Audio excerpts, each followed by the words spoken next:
Sumi. Monica. Present. Anna. Here. Dick. Here. Dwight. Here. Robin. Here. Janet. Lori. Here. Anna Lemler. Here. Munira Harrison. Here. Marquand Kane. Here. Lauren Tatarski. Here. Rich Friedman. Here. Okay, we have a little bit of an emergency that we are dealing with at this time. So we're going to do the things that we can do. Unfortunately, this weighty template that you have in your hands is not the most current version. So it doesn't serve us at this meeting. However, there's a CTN person who is going to make copies for us, and she's doing that right now. And I apologize. Can I have a motion? Are there any problems with the minutes from last week? Very extensively taken by Ashlyn, who is taking them again this week.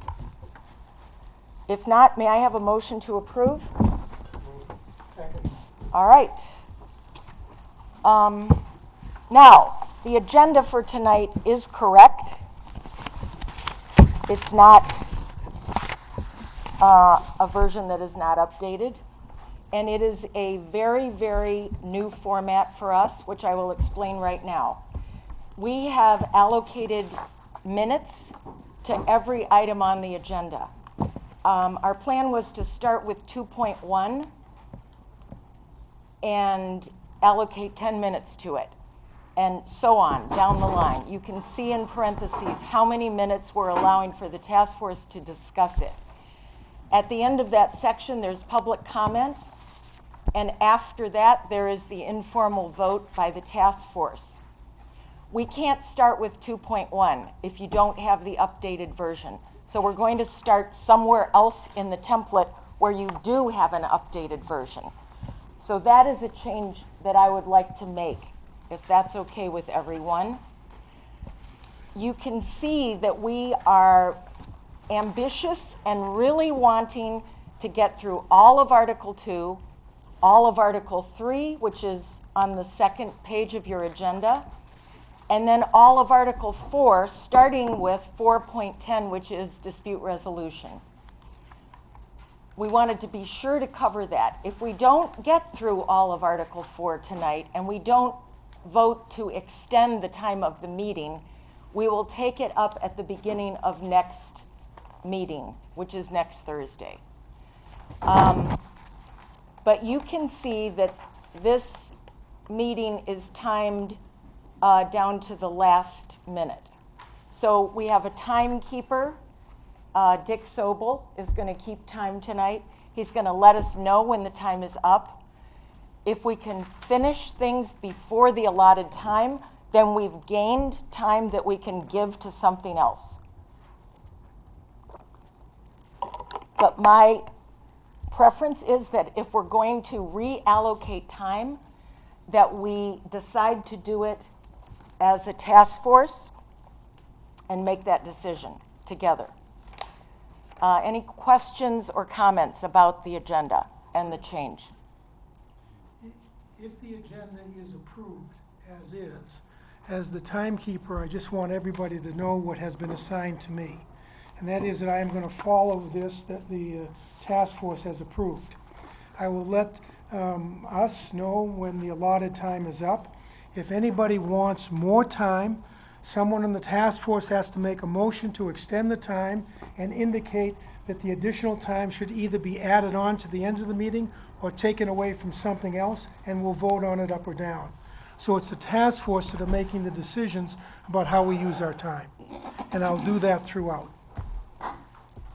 Yes, Rich. So I'll just move to amend the agenda by moving the Article 3 material up first, because that we do have substantively unchanged in the materials that were distributed, except instead of saying Article 3.1, it says 3.3, and then the numbers have changed. 3.1, what in the agenda is 3.1.12 is 3.3.11, but the agenda. Okay, we'll Yeah. deal with the difference in the But, numbers. yeah, right, Great. but I'm just, right, I'm Can moving to. anyone second that motion?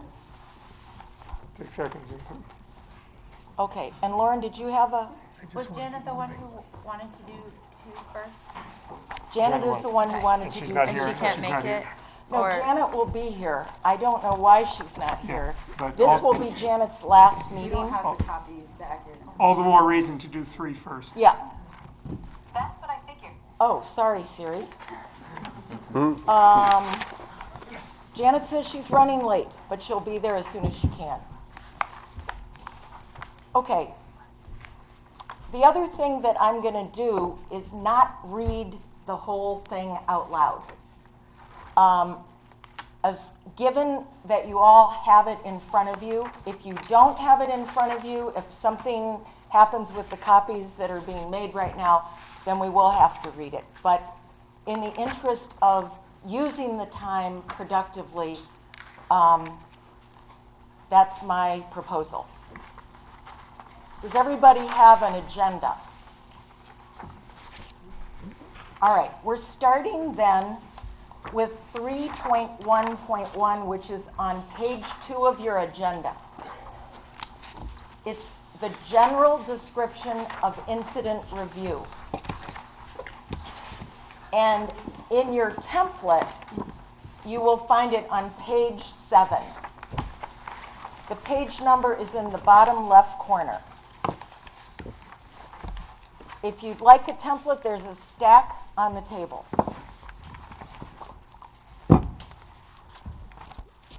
Okay, we have 8 minutes allocated for this. This is correct. This section in this document is unchanged. What we don't have are the most recent changes to Article 2, but right now we're focused on Article 3.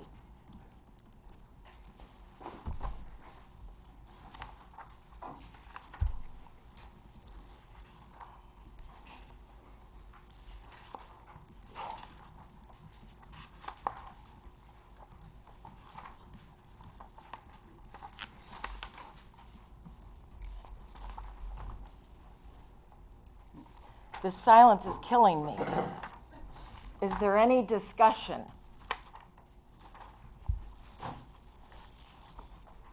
Maybe we should move to a temporary vote. Okay. Is there any reason not to do an informal vote on accepting this at this time?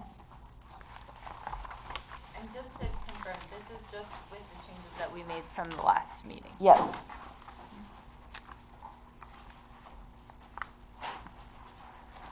Well, wait a second. We're We not have voting discussed until this. the very end, Dick. Okay? So if there's no discussion by the task force, we'll move on to the next one, which has a lot of yellow on it. It's at the top of page 8. It's labeled 3.3.2. No, Lori, no, not that one. It's 3.12. Oh, I'm sorry. All right, let's hope it's in here. 3.3.11 is what it's labeled here, to the bottom of page 17. Thank you. Voluntary sessions. What's 3.3 in here is 3.1 as we've moved it, Give us the page number, Rich, page 17, please.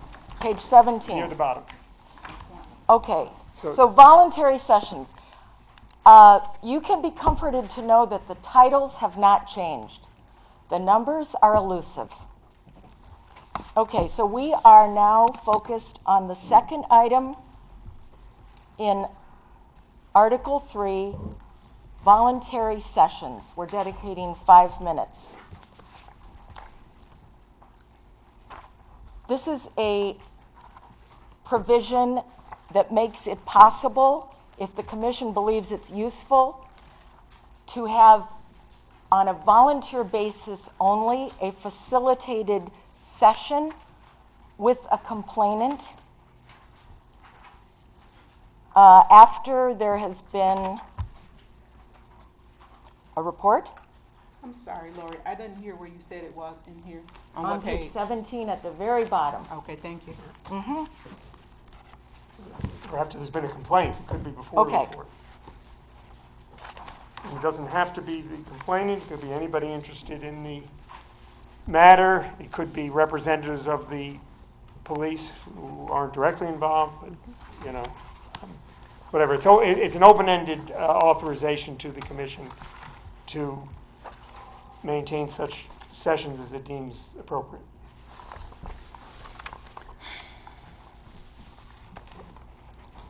Any questions or discussion? No? All right.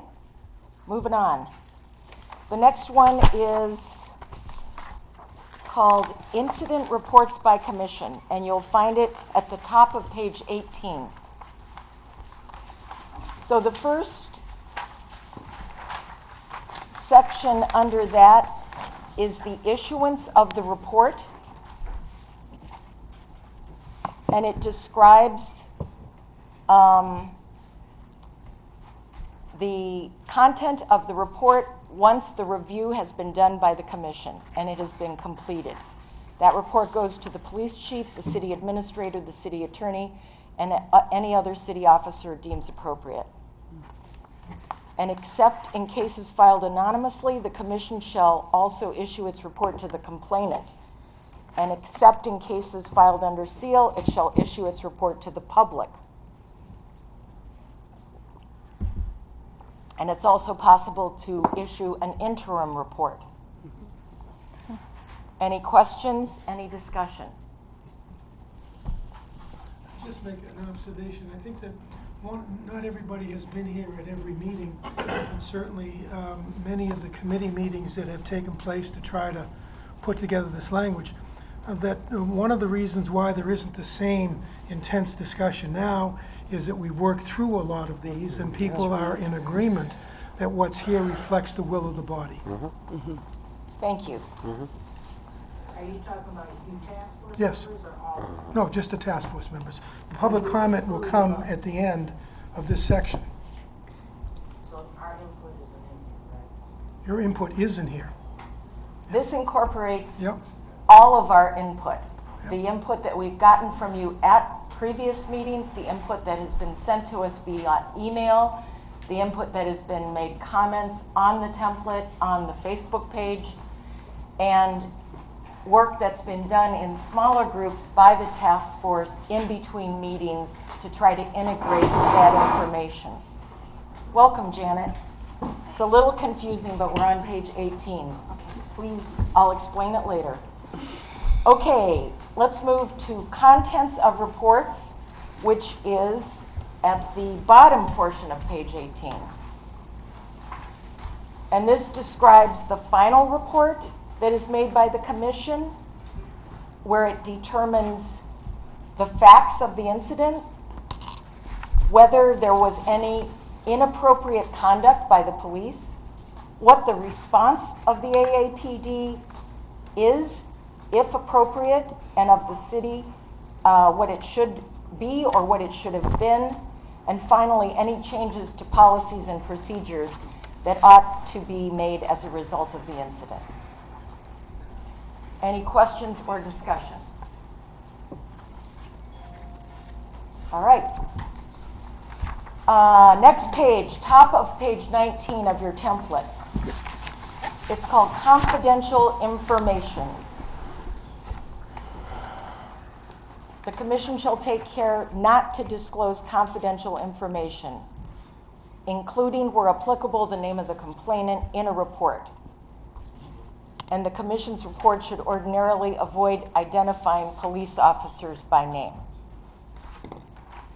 Questions or discussion? Okay. Discussion of report, the next one. Oh, what happened to response to report? We better do it. Sorry about that. So response to report is in the middle section of page 19. It's missing from the agenda, my apology. No, it's not, it's on it. Here it is. Oh. Yep. Okay. Must be my glasses. basically this says that the commission expects a response in writing within 30 days from the police chief, the city administrator, the city attorney, or any other city officer once the final report recommends action.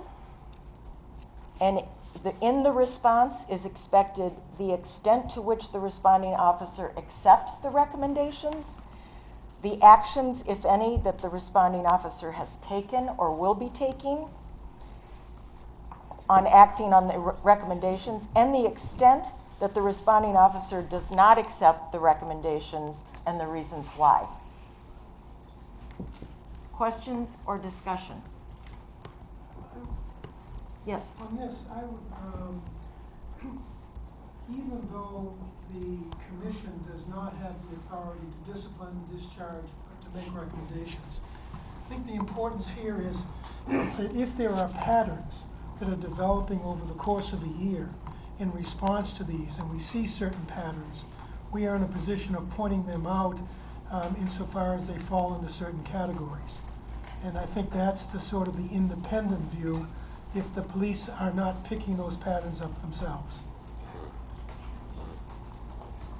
Any other comments, Rich? I think you fell into the weed trap. The weed trap, The we're weed not trap. the commission. The They, commission. the commission, yeah. No, I think that's clearly one purpose. I think another purpose is just that the commission makes a recommendation. Let's say the police chief says in writing, "I'm not going to do it." Then the commission can say, well, that's the next section. But the police chief, whoever it is, has to say, "I'm not doing it, and this is why. These are the reasons." Thank you. Then that leads. What is your name? Alicia. Alicia. Send down, and then you. if anyone Thank you needs so another much. copy, you can let me know. Everybody Yeah, needs them. I prefer to share if you can.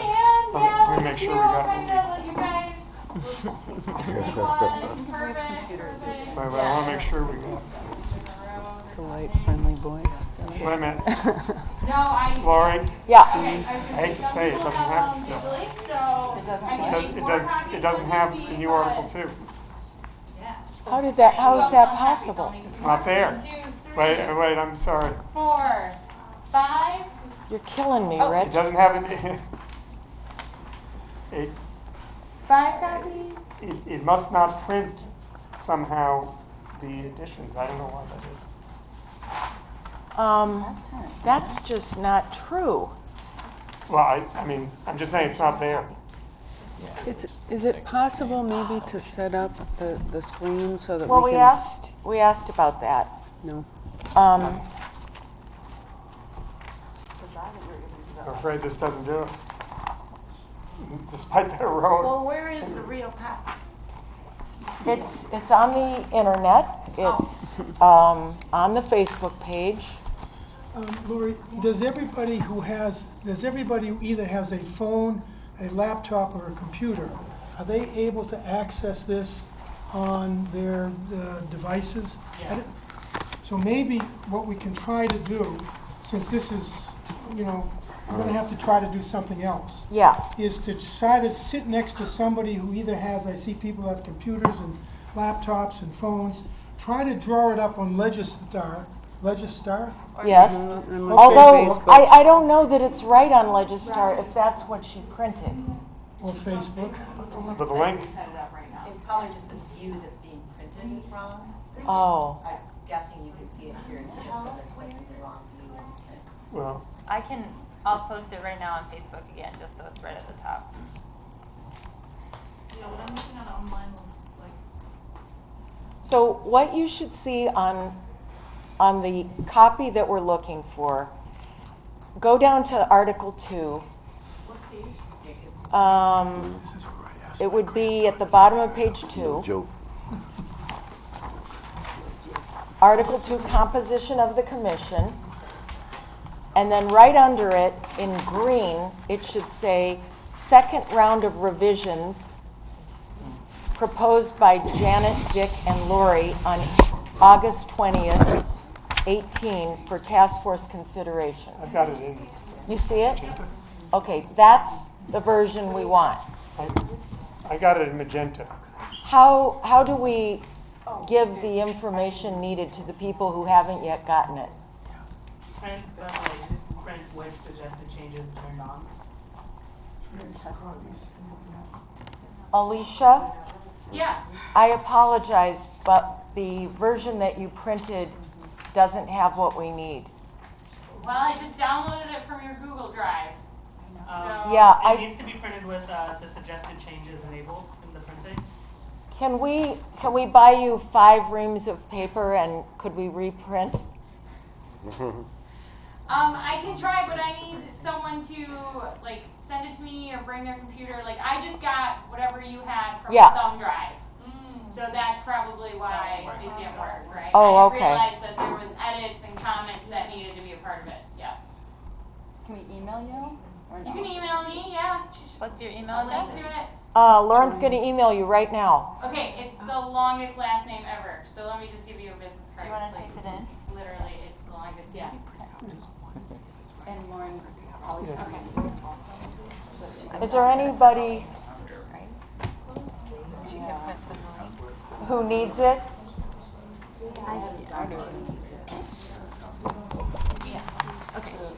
So then no more copies of this one.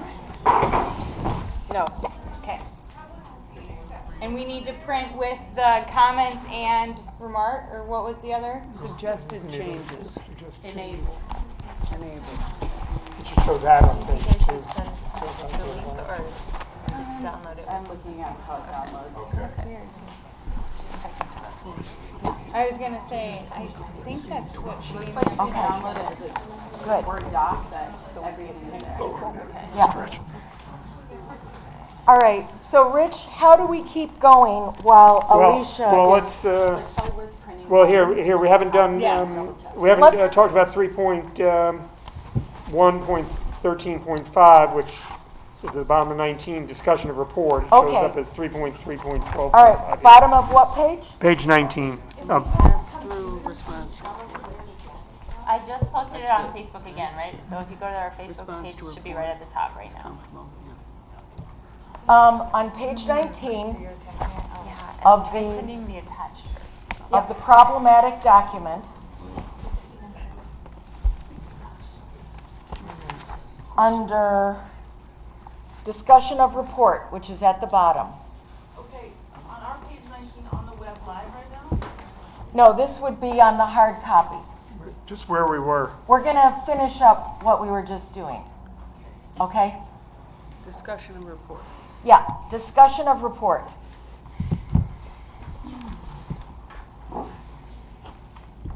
Technically page 30 of the one online.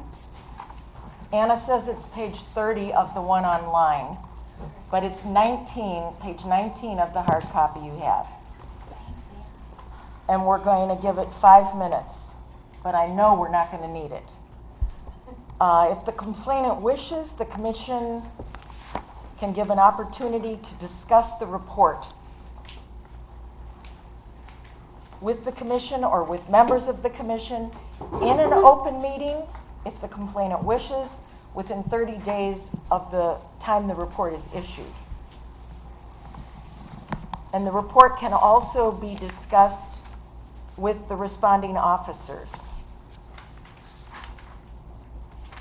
And such a meeting will be held openly unless the complaint was filed under seal or confidentiality needs to be preserved. Any questions or discussion? Okay. Why don't we then move to the dispute resolution? Well, do you want a public comment on this? Oh, yes, I'm sorry. Let's have We need to public finish comment. So, please come up to the mic as quickly as you can and line up if you'd like to say things, so that we can just move through it. And then- Yes, Rich? Oh, I was going to say, and then there are some parts of Article 4 that we can deal in the same way that are correct on this. Okay, good. Yeah. Well, you can lead it. No public comment on this section. Fantastic, we just gained 10 minutes. So, All right, an informal vote on the section? I move we adjourn for 10 minutes. Take a break. No, I'm sorry. All those in favor of informally adopting these portions of Article 3?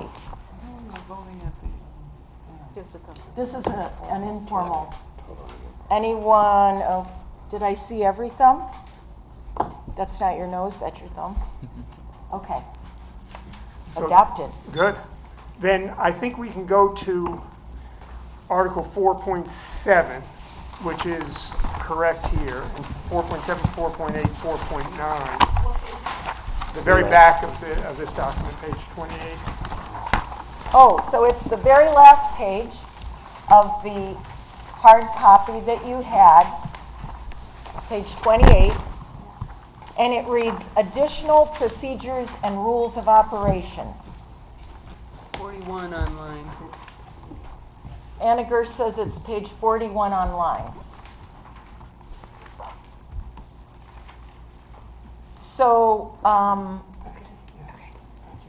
this is one of those sections that's written backwards in legalese. Rich, would you like to interpret it? Yeah. Okay. So this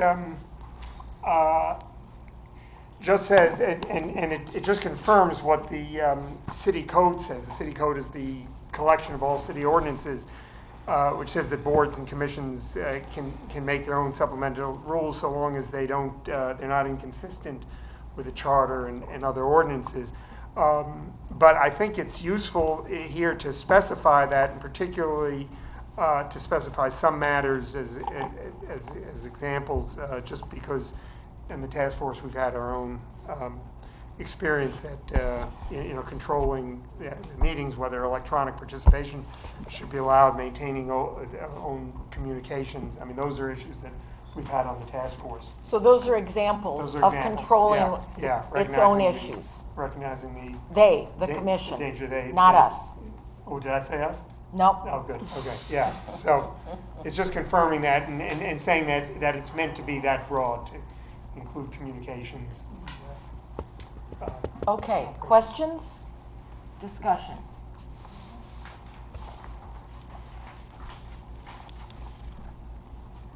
Confidentiality statement. Pretty straightforward. Each member of the commission and every person who renders services to the commission shall sign a statement on a form prescribed by the commission promising to maintain and protect the status of confidential information. Questions? Discussion? Yes? This is a sort of an overall question. Since it appears that the commission is going to be bound by the Open Meetings Act, and the question then is, what is the public entitled to know that we know? That's the whole purpose of the Open Meetings Act. There are We or some. they? What? Did I say? You said we. Wherever I say we, I mean the commission. The commission is responsive to the public's inquiry about their work. So that if the commission receives confidential information, which it may, it has to be one of the exceptions that the Open Meetings Act provides for it to receive that information and not disclose it to the public. And so, I'm sorry? It depends. For example, we could not go into executive session now and do what we're doing now. We can go into executive session to do certain things, and all I'm saying here is that I'd like to add consistent, although I don't think it's needed, because we are bound, well, now that I see it, I do think it has to be consistent with the Open Meetings Act. That's all I'm saying. Rich? Okay. Rich? This is a very complicated question. So as I understand it, first of all, there are two bodies of law. There's the Open Meetings Act, which is a state act, which the city has no power to exempt the commission from if it's bound by. But I think there's a substantial chance that, given the nature of the commission, it wouldn't be subject to the state Open Meetings Act, because it in itself is not a policy-making body. And so I think it probably isn't subject to the act, and for the benefit of the commission, I hope it isn't. Okay, That's- The second body of, but I can't say for certain, that for certain. And it's possible that a court ultimately would say it is to some extent, it isn't to some extent. The second body of law is the city's own open meetings resolution, which the city could exempt the commission from. And the next section, which says, to the extent this conflicts with any other laws, I had in mind in part that resolution, the idea that this ordinance would take priority. I think there are some respects in which it's important for the commission to act confidentially, and those might not fit within Open Meetings Act exemptions. The resolution just says, it says all committees, commissions, committees even, should operate to the extent they can in good faith in the spirit of the Open Meetings Act. So it's an extra requirement imposed by the city on itself. And I'm hoping that the council would say, this commission needs some leeway. that's the 2-minute allotment for that subject. Sorry. No, sorry. Thank Yeah. you. That's very helpful. Yeah. Any other questions? This seems to me like one very important, vital conversation to have with City Attorney Postema and City Administrator Lazarus, and to work through what the possibilities are, knowing that the commission absolutely must be able to hold some things in confidence. Excuse me, Lori, if we're going to continue this, I think the procedure ought to be you ought to ask for more time. Oh, okay. So if we I'm cut- sorry. Yeah. May I have more time? How much more time would you like? Half a minute? Okay. Okay. So can we You have Can we Yeah, read second, it? second. Is that what happened? Thank you. 30, 29, Yeah, 28. you're on the clock. Okay, so does that cover relation to other city law? What we've just discussed? Yep. All right. Well, the idea, this ordinance takes priority. So one example of that is if the desire of the task force is to provide compensation to a youth member, the city code provides that all members of all boards and commissions serve without compensation. Now, the city council can override that by another ordinance. So this provision.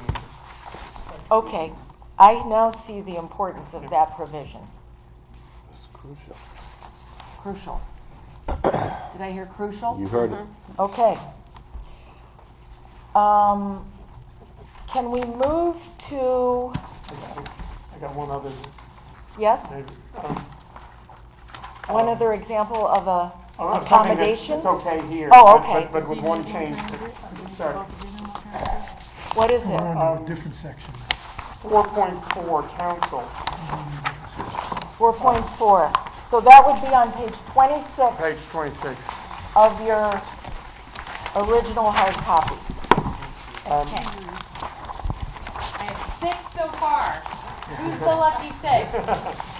Well, Reg, Whoever doesn't have a computer. Perfect. Yeah. I agree.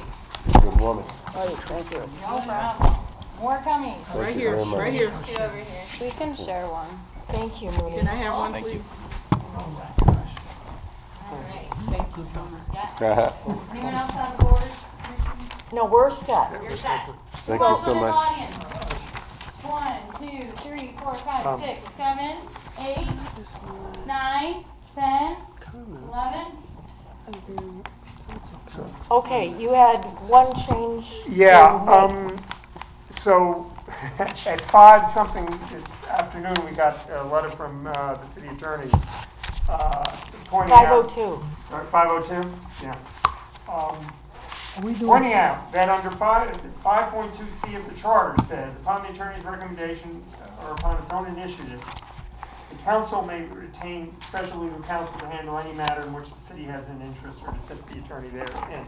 So it says the council has to retain another attorney. I don't know if that's true. This is a may provision. It doesn't say that's the only way the council, that separate attorneys can be hired. It says any matter in which the city has an interest. It's whatever. I think it might help to add this sentence after the commission shall therefore select one or more attorneys to advise it on a continuing basis, to add the city council such actions as may be necessary under the charter to ensure that the commission has counsel, C-O-U-N-S-E-L, of its choice. City council can take such The city council shall take such actions as may be necessary under the charter to ensure that the commission has counsel, C-O-U-N-S-E-L, of its choice. I'm just trying to address the city attorney's concern, and this is the ordinance is effectively directing the city council to do what it's got to do to make.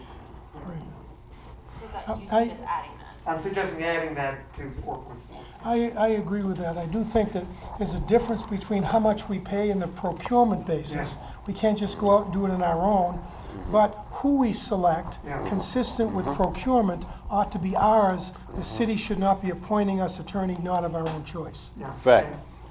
And that's time That's for that fact. subject And matter. 4.3 talks about consistency with procurement. Can we move up to 4.3?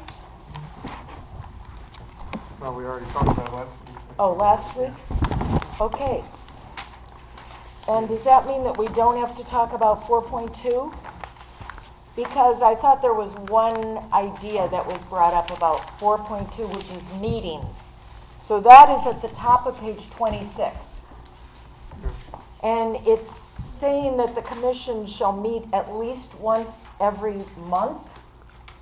And there was a proposal I thought I heard about making it at least every 2 months, so that it didn't mandate an unnecessary meeting. We know that there will be meetings of subcommittees, there'll be meetings with advisory councils, there'll be meetings with complainants, there'll be lots of meetings. But what this is talking about is the whole commission meeting together publicly. And what one concern was the amount of time that we're asking commissioners to dedicate to this. So in order to give them more latitude to work with a schedule that is manageable, if we were to propose that they meet at least every 2 months, then that takes that other monthly meeting off as a mandate. It's certainly an option. They can meet whenever they need to. That was my suggestion that Oh. I had sent through.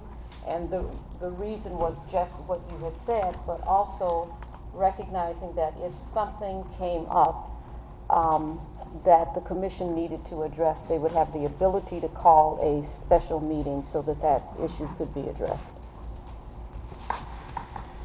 So do you want to change that to every other month or every 2 months? That was my recommendation, yes. Which is the preference? Other or two? Every 2 months. Every 2 months. I got no problem. Well, every second month. Every second month is better. Yeah. Okay. I'd prefer to see 10 times a year.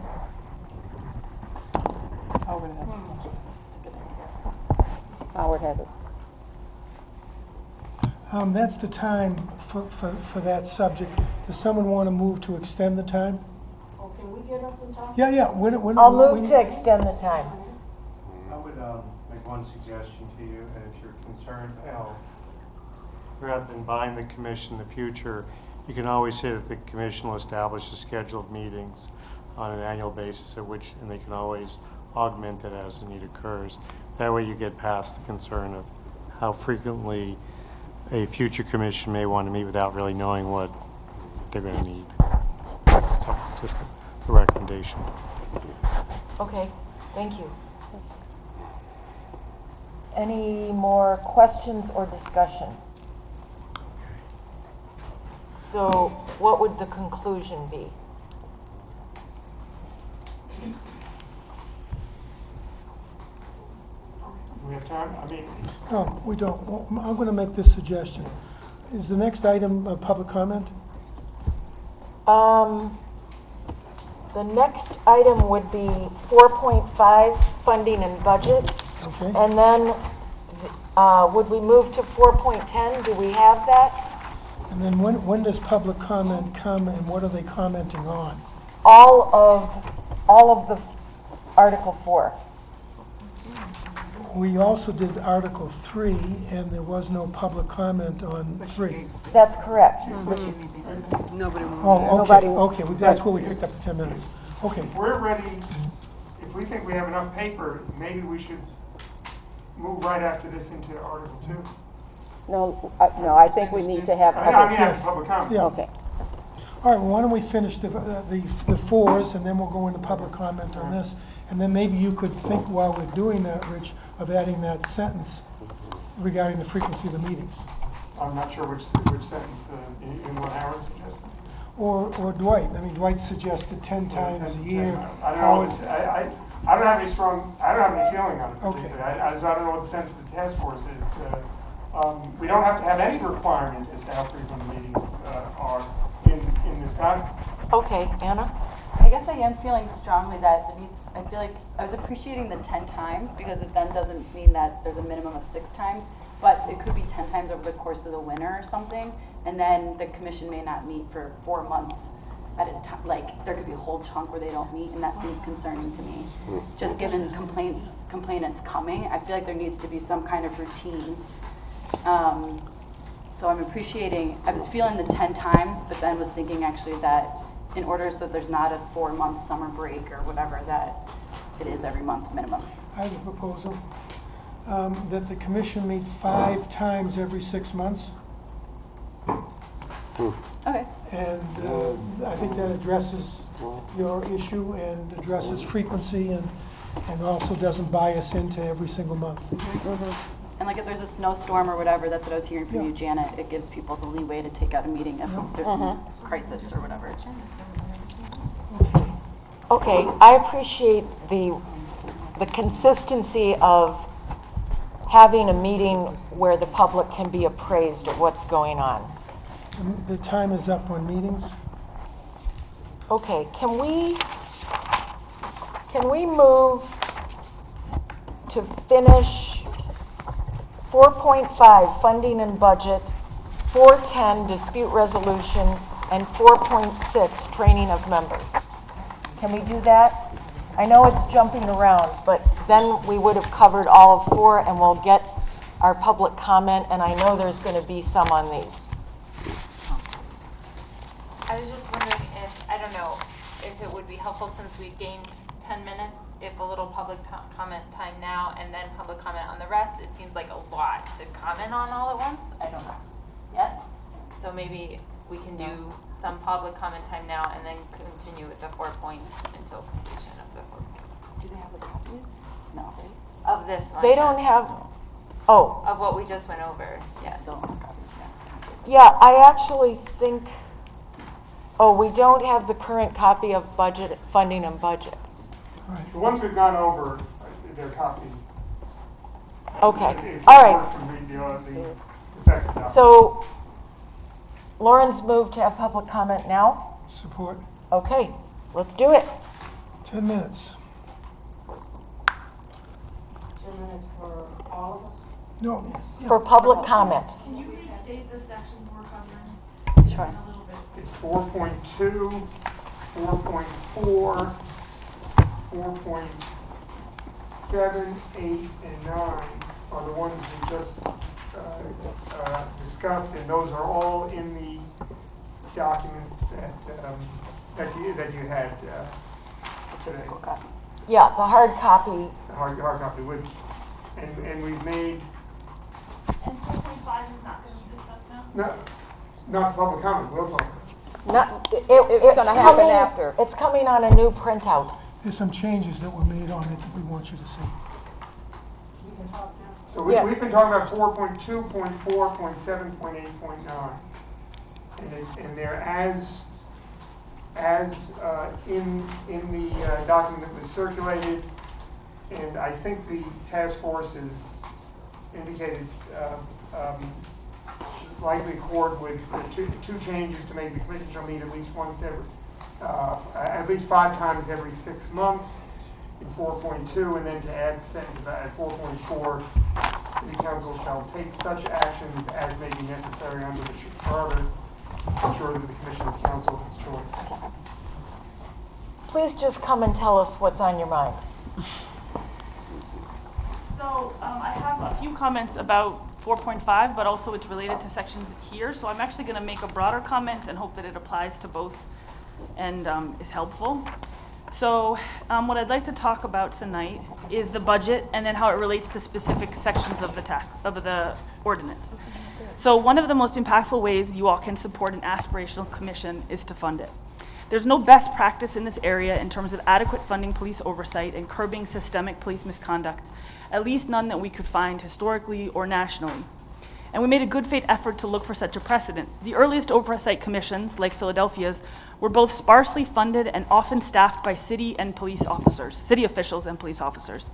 In Philly, their first commission, started I think in the 1950s, failed to gain traction in its earliest years, at least in part because it wasn't funded sufficiently to conduct robust community outreach, independent investigations of policies and protocols and incidents. Over time, complaints tapered off and community members lost trust in the original Philly Commission, among many other challenges to effective police oversight, such as an openly racist police commissioner and then, after that, Mayor Frank Rizzo. The more recent proliferation and strengthening of oversight commissions across the U.S. has often occurred as a response to racial justice organizing and/or as a result of conditions under Department of Justice civil rights investigations and after the imposition of consent decrees, most often in the aftermath of police killings of Black Americans or other forms of police abuse. But the truth is we just don't know what it takes to solve the problem, and the long-term anti-racist organizing in Ann Arbor and across the country that brought us here, long predating my own participation and involving a number of you on the task force, continues to make it clear that we must just keep trying. So I'm going to argue for a lot of funding. And here are a few points I'd like to make that will cover some of the items in this section, and we'll go on to the next one. Okay, I'll be as fast as I can. So adequate funding is necessary for the foundation for robust and aspirational police oversight, which you've all spoken about wanting to write into the ordinance. Oversight that is intended to counteract the harms of policing and structural racism in our community. The Police Commission needs substantial funds for, among other things, staff to support their work, the work of independent investigators, legal counsel, training and workshops, which might have to continue throughout their work, and data analysis. Training and education could involve workshops, community listening sessions. It could involve reaching out to commissioners in other cities and states and asking for best practices. It could involve travel and conferences. It could involve whatever work commissioners need to do to feel agentive, empowered to oversee police practices in Ann Arbor. Investigations. Funding will be necessary for the commission to conduct independent investigations as part of police oversight. This may include engaging outside resources, lawyers, tests, experts, the use of subpoena power, arbitration, or equivalent legal mandates to compel police to testify and to release all requested information to the commission. Data analysis. The commission should conduct robust data analysis around policing in Ann Arbor, providing regular reports to City Council and the public. This would be actually quite labor-intensive and costly and require kinds of expertise that might not even be within city government right now. It would probably involve either hiring full-time staff or a series of contractors doing different things to maintain databases, to make sure that data, if it needed to be, was made confidential, to make sure that reports were built so that commissioners don't have to sit and do what you all are doing, which is all this administrative work to run a meeting. There should be staff that's doing that. So the commissioners are getting the reports they need to sit and do the work they've been tasked to do. That could involve community members, historians, sociologists, and others to supplement the work of the commission on an as-needed basis. So the recommendation here is that this is the same group of community organizers that have been causing a ruckus every meeting. We're recommending that the commission budget 1.1, or put into the ordinance 1.15% of the upcoming 2019, or any yearly budget for the police. So in 2019, what's been budgeted, the last I checked, was $28,516,331. 1.15% of that would be $327,937.81. What's currently in the city budget, new expenditures, and this, as far as I understand, was drafted and recommended by Administrator Lazarus. The city has budgeted $25,000 only for support for the commission next year. The city has budgeted $99,000 for 2 new police officers, and the city has budgeted $90,000 for additional security at City Hall. Combined, that's getting us close to $225,000. The money's there for police oversight. So the sections I'd like to highlight, where I'm not going to go through details, I'll send notes to everyone, where I think funding should be noted even in other sections. 4.3, under facilities and staff support, should be noted how these things will become part of the work of the commission, because if it isn't noted how they'll be funded, then it may be that commission members will have to negotiate with city officials, with the city administrator, in order to have access to the resources they need. 4.31, additional staff support, selection and screening of investigators. 4.4, legal counsel. 4.5, budget. 4.6, the training of members. And there are some additional sections where we think the question of funding is necessary to address. 2.10, which I think has been heavily edited, so my earlier version is incorrect. The youth council, what kinds of supports would be offered. 3.13.12.1, the issuance of reports. I think that actually could be quite costly and involve an enormous amount of labor. 4.10.1, mediation and arbitration. How would the mediators and arbitrators and others be paid for and engaged with? 4.10.2, subpoena power. Who would pay for the lawyers to actually subpoena police officers? So we have a working memo that we'll send later, including the estimates by city across the country. And the estimate that we're offering of 1.15% would put Ann Arbor among essentially the vanguard of cities in the United States, which I think is what you all want to do. The only higher example we could find is Berkeley, which is a comparable city roughly in terms of size and demographics. They have different budgetary constraints, but the percentage that they've allocated for oversight is 1.17% of their budget. Okay. Thank you. Next. How much time? We have 3.5 minutes left. Okay. Use it. Shirley? I have a question. My question is, when the commission is set up, is the community going to be able to work with the commission as we, quote unquote, can work with you? So we're going to have input with this commission? Yeah, and we'll get to that in Article 2, Shirley. I'm asking now. The answer is yes, and we will outline it in Article 2. Okay. Tonight. So what does the commission and the community get to set up, since you're outlining and telling them what to do now? Are they going to have that leeway, or are they going to have to follow everything you outline right here? So is there anyone who'd like to respond to Shirley? Because I'm happy to do it. I'll just say one thing in addition to Article 2. 3.3 as it now is of what we've adopted is all about community engagement communications with the community, and puts a burden on the commission to maintain contact with the community. So, and then of course the meetings are, except where there's confidential information, the meetings would be open. So the community contact there as well. So I think there would be lots of. Lori? Yes? Time? No, we have another 1.5 minutes, but I wanted to make a comment. Okay. The commission has the authority to establish such rules and procedures that will assist it in carrying out its mission. One of its missions is community relations and community engagement. Exactly how they'll do that will be up to the commission, but it's contemplated that there will be this interaction between the community and the commission. Okay. I'm asking because, this is very important. These documents that you gave us tonight, you all ain't understanding them clearly. We ain't understanding them clearly. They wasn't put together right and it's confusing. So that's why I'm asking. I'm not going to sit here and try to reread what you had to recorrect or have them copy. I don't have time. So that's why I'm asking the questions I'm asking, because we didn't get a clear document. And I think this is important enough that when you give us documents, that they be clear and efficient, so that we can have our input with you clearly and efficiently. And then you don't have to cut me off in a minute and a half. I can respond in that timely manner. I can't respond in a timely manner when I haven't had time to read all this because you didn't do it properly, or somebody didn't do it properly, or somebody didn't take time to do it properly.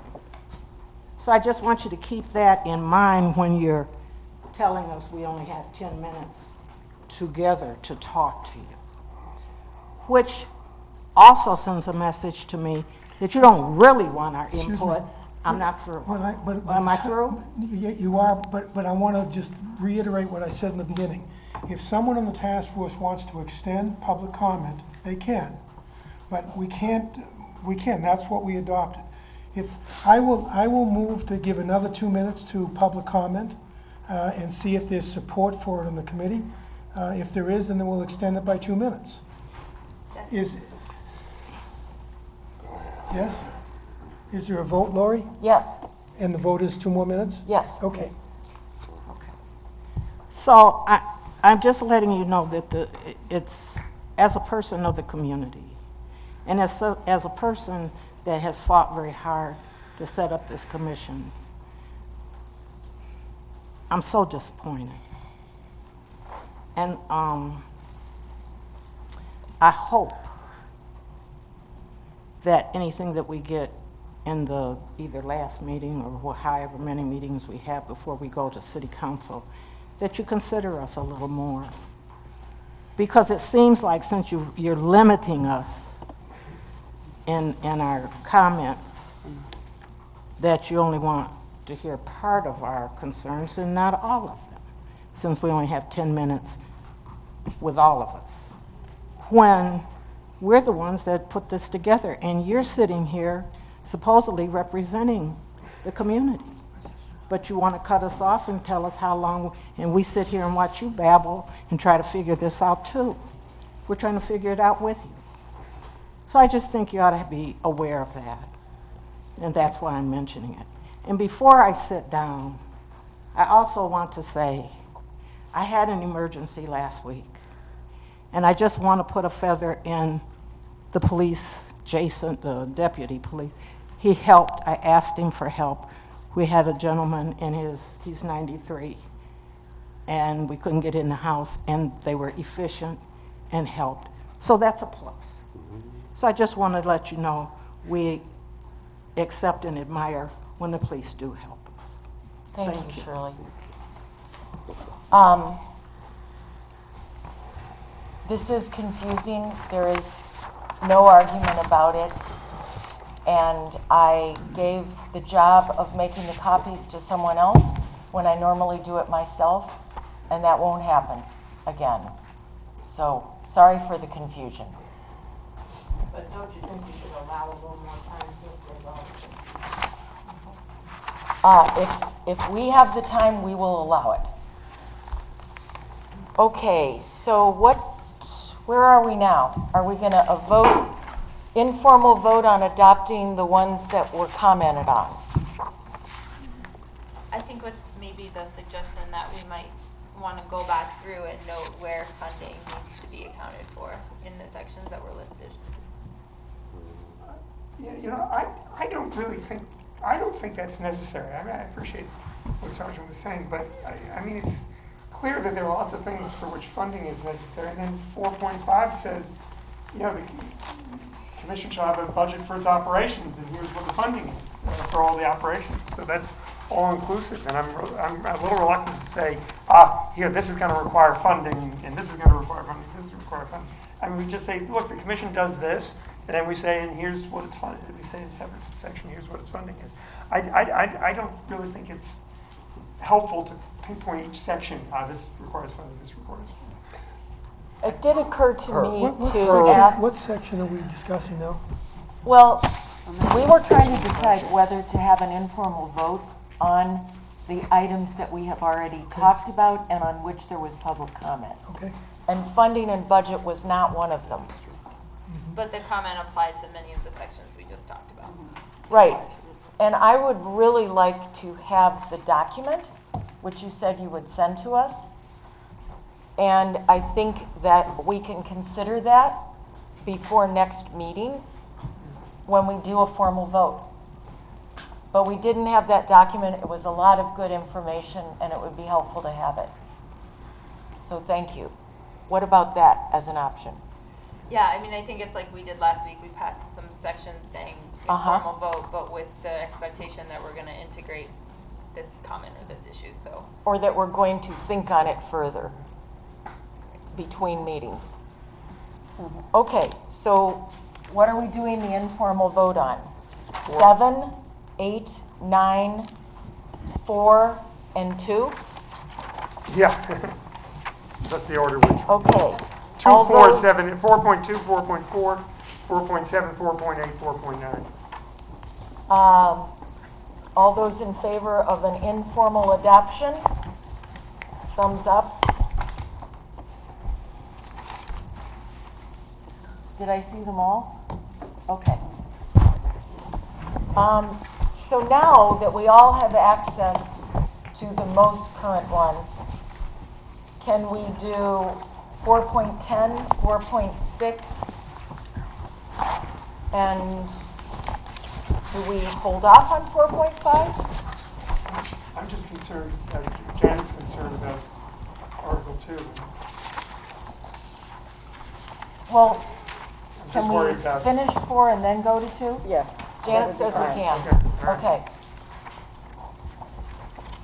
Task force, can we do 4.10, 4.6, and 4.5? Is that what remains?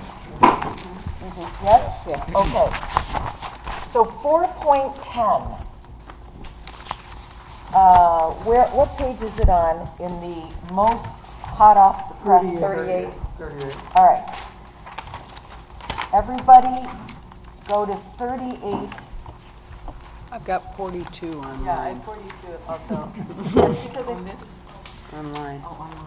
yeah. I think it's, It's the same document. okay, on my computer, it is, 42. it's 42, page 42. So if you're looking on an electronic device, it's on page 42. If you're looking at the hard copy that Alicia just made, the last version, what page is it? 38. 38. Okay. So if you're looking on the computer, Shirley, down at the bottom of the page is the number, so it's on page 38. does it say 4.10 and then there's a little X by it? The X should be crossed out, actually. Okay. Before Does we have- everybody see it? It says dispute resolution. If the commission and an officer or agency of the city disagree about the meaning or implementation of this ordinance, they shall have at their disposal, but shall not be limited to, the following tools to be used at their discretion. And then under that, 4.10.1, it says mediation and arbitration. The city administrator, on behalf of the city and the commission, shall agree on the selection of a single arbitrator who shall serve for a one-year term, which may be renewed by mutual agreement. On the request of either party, the arbitrator shall make a prompt attempt to resolve the matter by mediation. At any time, either party, when they reach an impasse, can call for arbitration, and upon a call for arbitration, the arbitrator shall resolve the dispute as promptly as reasonable possible. The Uniform Arbitration Act shall be deemed to apply to arbitrations held under this provision, except to the extent necessary to protect confidential information. Any hearing that is part of the arbitration process shall be open to the public. And then below that, 4.10.2, subpoena. If the dispute concerns the failure of an officer or agent of the city to either produce documents or other materials, or to appear before or make a statement to the commission or its representatives, the commission may issue a subpoena to compel the production, appearance, or statement. This power is in addition to subpoena powers provided by the Uniform Arbitration Act. Provided that the commission issues such a subpoena, then no arbitration shall be held. Now, below that is a variation on what I just read that was put together by Dick and Rich. So could one of you explain what the variation is and the reason for it? You looking at me? Sure. Well, okay, yeah, we had put forward the first. So that we can understand it. We put forward the first one. I mean, at the meeting where we had an extensive discussion about this, the sentiment of a majority of the task force, and it was closely divided, was that there should be subpoena power, but only as a last resort. So that's the way we drafted this, was that our arbitration, which we think is usually would be better for the commission, and commission would have control over the dispute resolver, and you wouldn't have to go to court to get a resolution. We thought it was superior, but if for some reason the arbitration collapsed, then the subpoena would be there. Anna and Lauren said thought that it was giving the commission too little choice. I mean, our idea had been, well, the discussion had been last resort. So they came up with this other proposal, and I think Dick and I thought that in the interest of coming together to not spend more time with it, we'll go along with it. Well, where specifically is it different? Which sentences? The basic idea that's different is that the one that Anna and I proposed gives them the options. You can use arbitration, you can use subpoena, you choose, up to the commission, you decide. And the one that Rich and Dick wrote delineate the order of things, and subpoena as the last. So that's the general difference. Okay. And then we proposed two. We proposed one choice, which is, well, the commission's going to have to choose. It can't issue a subpoena and say, and we'll enforce this in court, and at the same time say, and we're going to arbitrate. They're going to have to choose one decision maker or the other. So that's why, provided that if the commission issues such a subpoena, then no arbitration shall be held. And so that change is in now, in track changes in Anna and I's version, and we're comfortable with that. Yeah, and then also because there'd been some suggestion, I think by Sargent, that well, arbitration is private. It doesn't have to be. Arbitration can be however the arbitration is set up. So I think this might have been just me. I threw in the sentence that except no, it's Dick and me. All right, Dick. Yeah. The reason for this section, and I'm now talking for our group, the task force. The question is, how does the commission get information where there's a disagreement between the police and the commission as to what information the commission needs in order to do its work? And there's really three, there may be four, but three basic ways. One is voluntary. The commission says to the police, we need, and we describe what it is we need, and the police say, here it is, in some form, and the commission says, good, we have it, now we can do our work. We ask for something, and the police say, no, for these reasons, we're not going to give it to you, we can't give it to you, and the commission disagrees and says, we think we need it in order to do our work. So the thought was, how do we resolve that dispute between the police and the commission? Both feel that they're right. And so we thought, well, arbitration is one way of doing it. Get a neutral that will decide what path is the best and either say yes or no.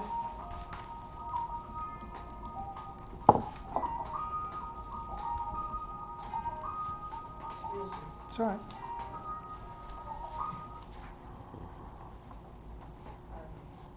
all right. The commission then would, and the city would then agree. We have an honest dispute between us. We need to move forward. The commission needs to do work, and the police needs to protect whatever they say they have to protect.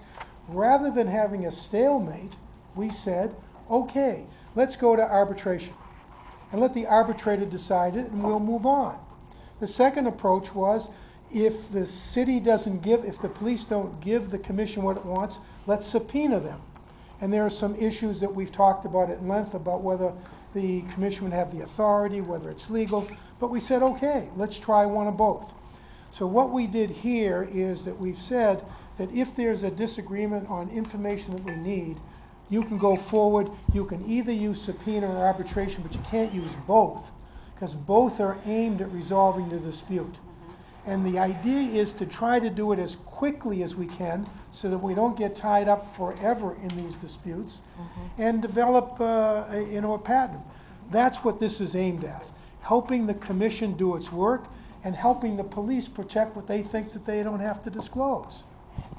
And this is a way of doing that. Thank you. Any questions or discussion? Howard has one. I have, Howard, did you have a question? well, he can do it during public comment. But Oh, that's so, right. Well, yeah, so I had a question, Lori, you mentioned wanting to put in something about mediation in an email, and I don't know, is this the section where you were referring to? I did? Oh, okay. Never mind, great, moving right along. That's my only question. Yes? I'm just going to suggest one very formal change, actually in response to a suggestion by Sergeant. Instead of having the dots, I think it'll be a little clearer if we make it in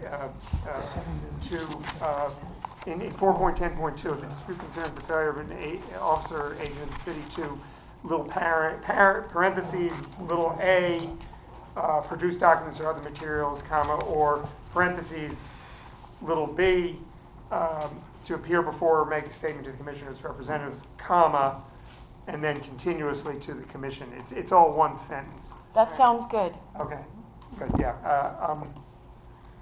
Okay. Okay. I think it's the discretion of the chair to recognize the city administrator. well, let's do it all through public comment. All right. All right, that's the time for that. Time for that? Yep. 4.6, training of members. So, where do you find it? That is the question. Page 36. It's on page 40 if you're on your computer. And where is it on the hard copy? 36. 36 at the bottom.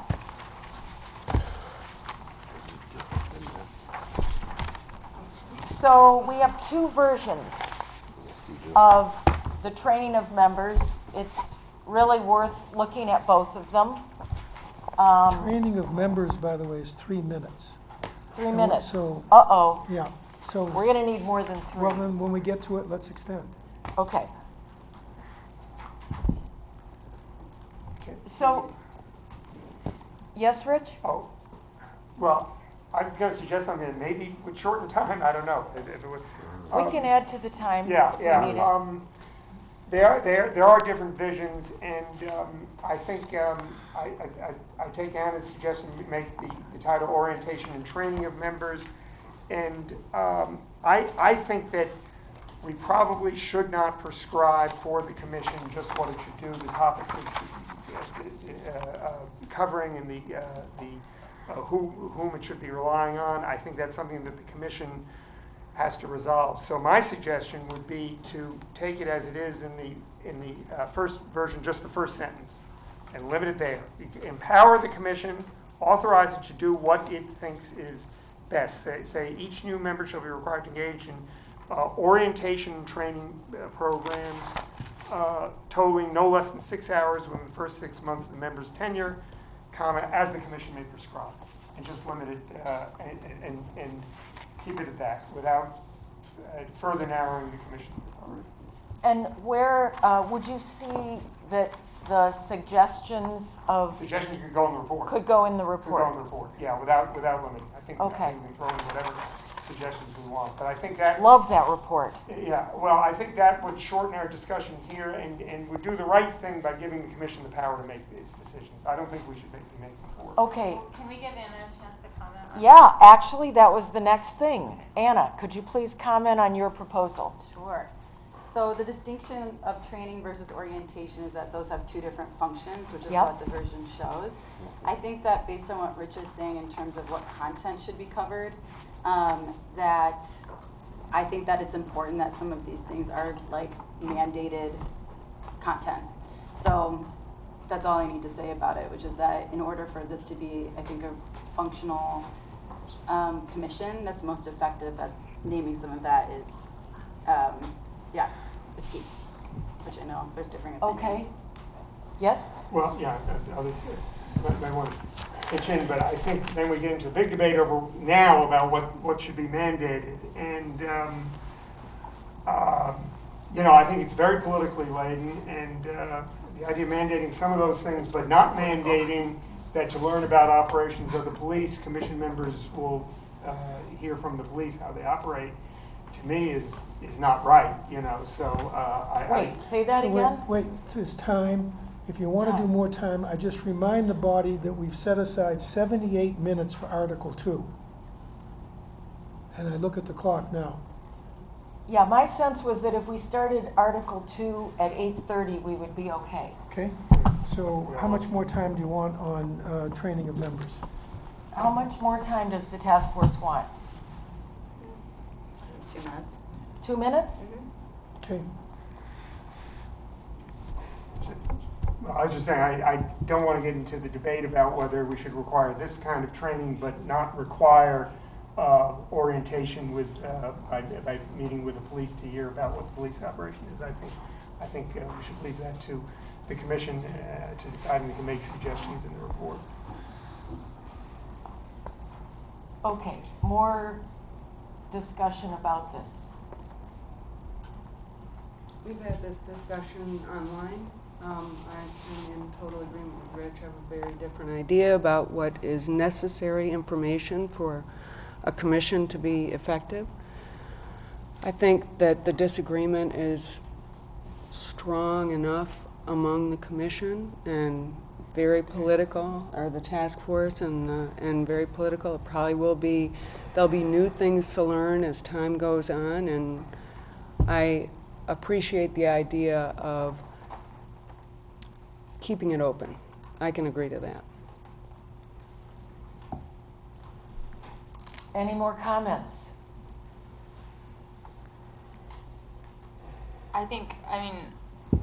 My impression is that to be a commission that's trauma-informed, culturally sensitive, anti-racist, and doesn't have working on their implicit biases is not at all an unreasonable expectation, that we would want commission members to be very informed on that. And I think the point of having the AAPD being at more of an orientation is because then the commission would be able to identify the specific questions they have. And our meetings with the AAPD have been very much like that. They've come with a PowerPoint to present, and we never went through the PowerPoint. We just asked questions that we had that had come up all along the way. And it was way more useful, I think, to all of us just to do that in what was arising and what we needed to find out. And I think the other kind of training is really just in part answering Shirley's concern of how is the commission going to relate to the community and be part of the community.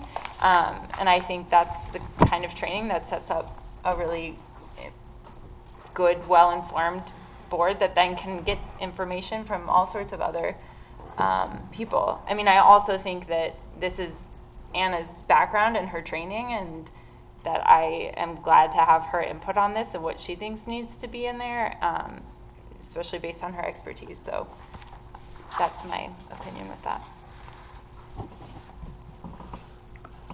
Well, my background is in training and adult learning. I'm also named Anna, and I think that it's critical that we get information about a body that the commission get information directly from a body that it says it's going to oversee.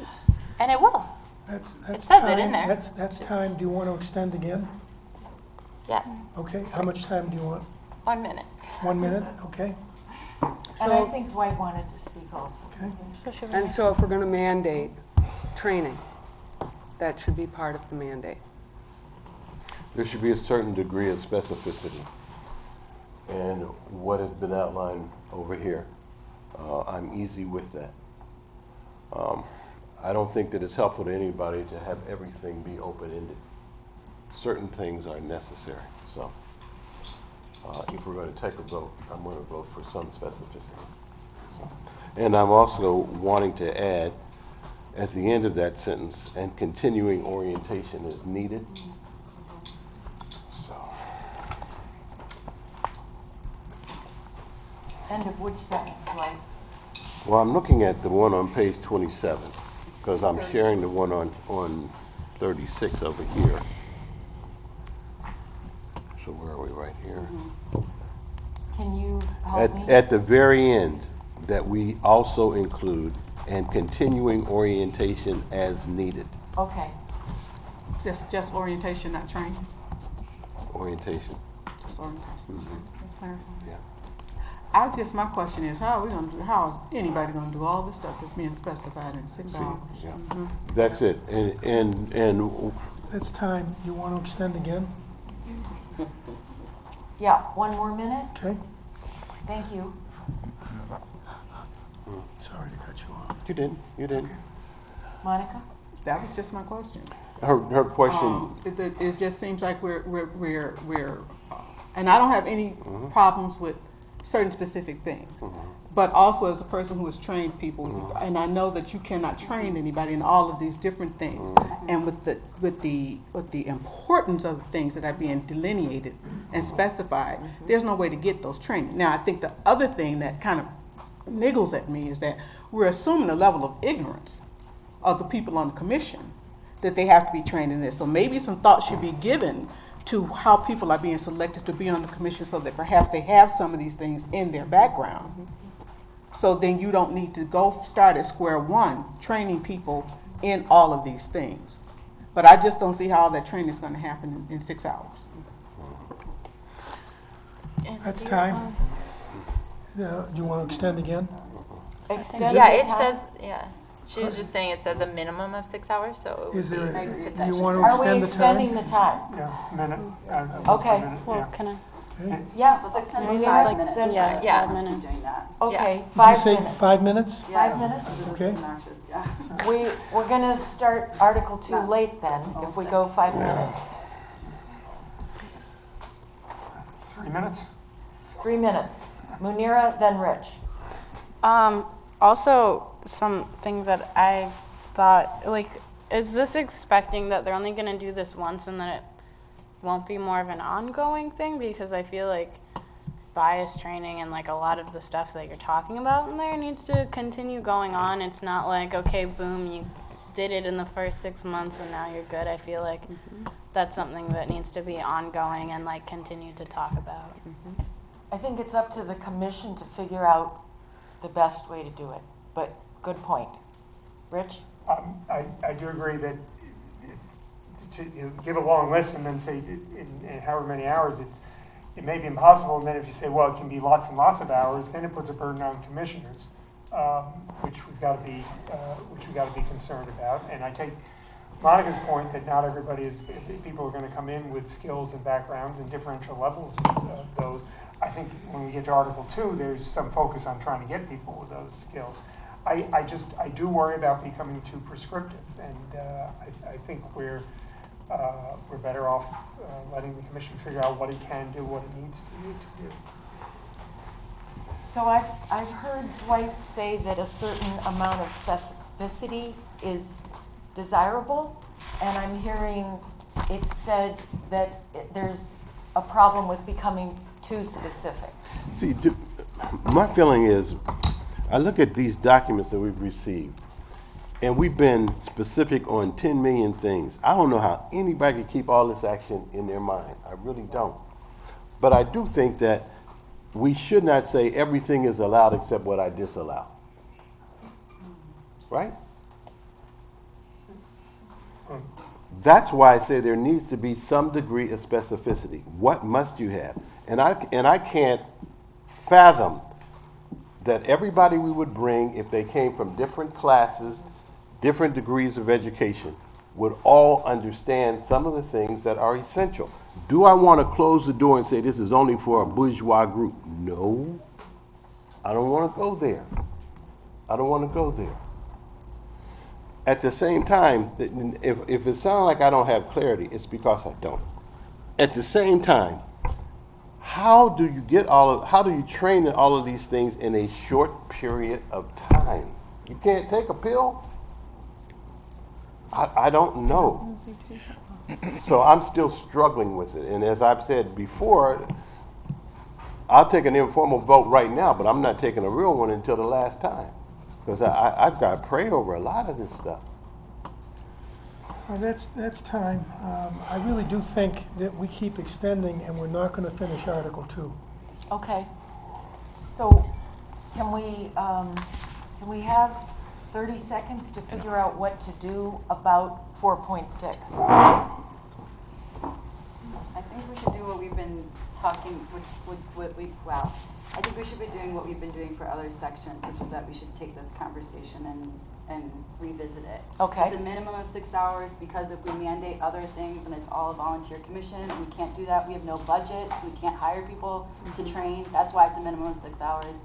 The specificity is there because I would totally agree, and I think it's in recruitment or it's in membership where it should be that people have these backgrounds, but it's just not guaranteed. So as to say, just this is a baseline. So I think I'm happy to take this conversation, and we can, through Google Docs, try to come up with something different given what we just discussed.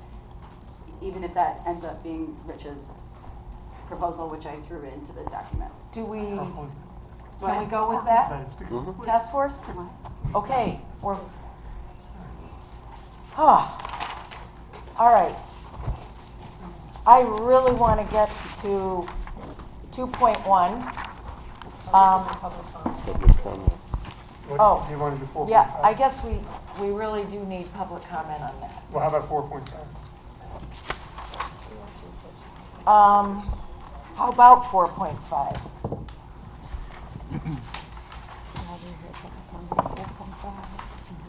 Okay, 4.5. How many minutes, Dick? 4. So we're behind. We're way behind. Way behind. Funding and budget. The commission shall prepare an annual budget for its operations. Pardon me? You'd be less behind if you didn't read. Okay. Is everybody on the same spot? Questions, discussion? So I'll just say, this is attempting to encapsulate some of the discussion from last time, that the commission prepares a work plan, submits a budget to the city, but there's a guaranteed level of funding. What that would be, I don't know. I'll say, I appreciate Sergeant's comments. Berkeley's, I think, is probably the best funded of all. They don't have a guarantee of 1.17%. That's just the latest budget. Their actual recent expenditure, it's just year by year they get a budget allocation. Lately, the actual expenditures have been a little under 1%. But 1% is substantial. I don't know when. That number, I thought it was the 2019 projection for Berkeley, published by the Berkeley. No. So I looked at the budget. It's budgeted for 1.17%. That's right. So I'm just saying, in recent years, the actual expenditure has been a little under 1%. Did we agree that we were going to revisit this once Sergeant sent us the memo? Yes. Oh, yeah, you're right. Yeah, I'm so sorry. let's not spend time on it. Okay. That's why I wondered about why we were doing All it. right. Okay. I didn't so realize now, that was that whole section. Sorry. Okay. 10 minutes for public comment. Mr. Lazarus, you may go first.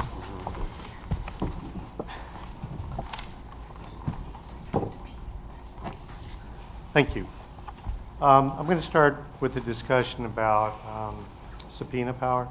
I want to refer back to the conversation you had a couple weeks ago about the Freedom of Information Act.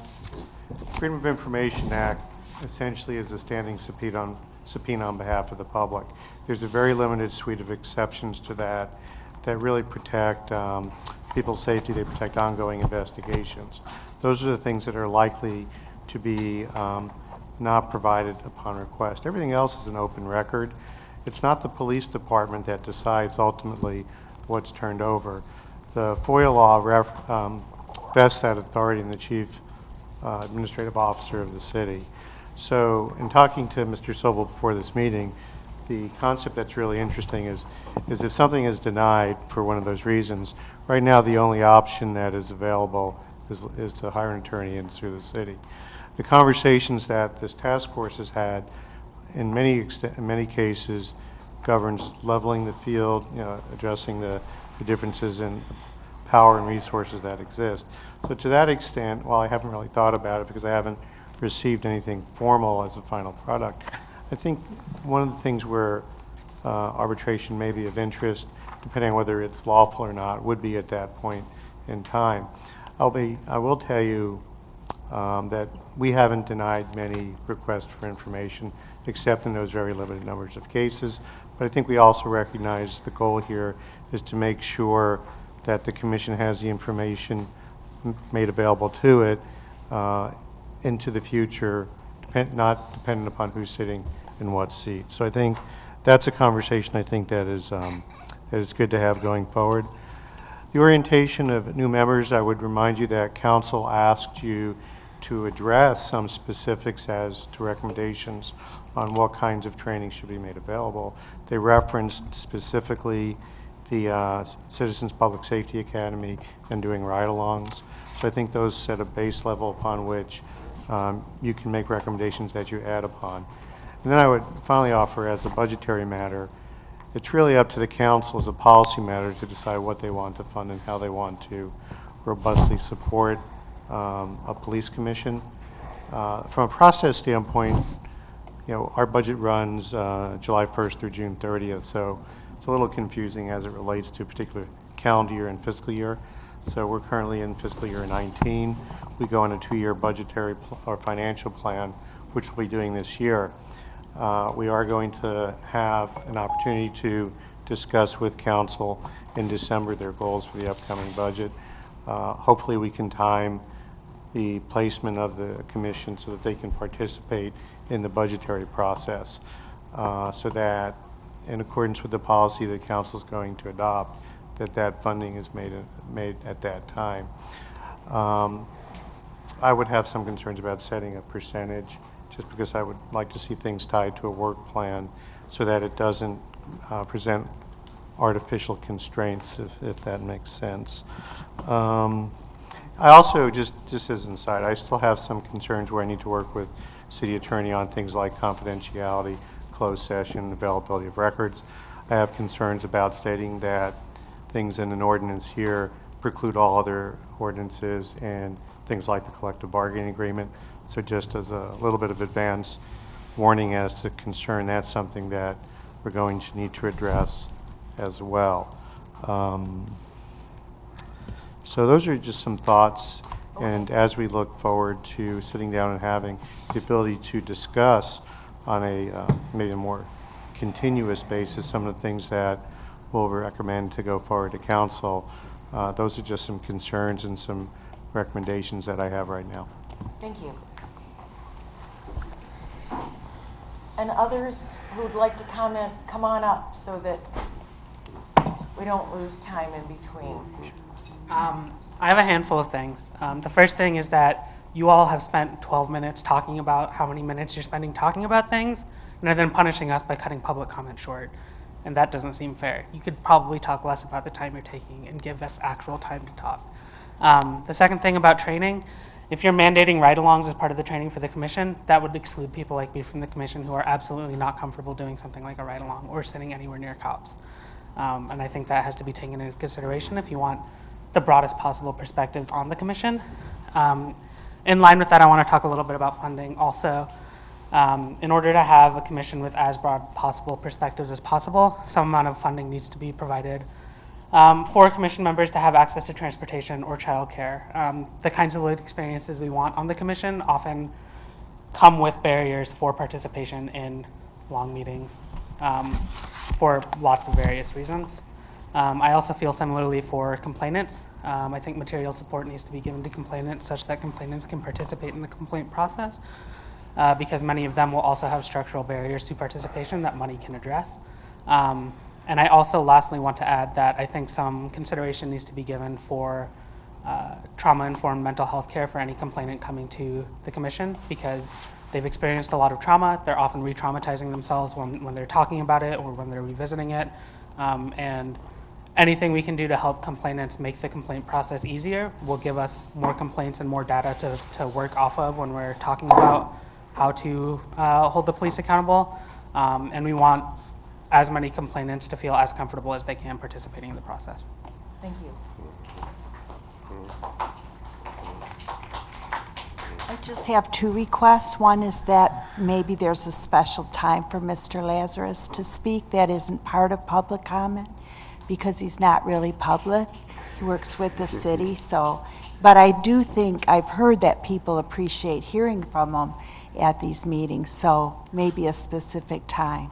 The other thing is, I think you all are operating with an understanding of why you're on such a tight timeline, and I kind of have an idea of that, but I think it would be useful for people watching who might just be tuning in and other people in the room to just hear an explanation, like what's going to happen if you don't stay on this tight timeline, instead of people just feeling like, well, we have to be on this timeline and not really understanding why. I think that would just create a better feeling in the room. Thanks.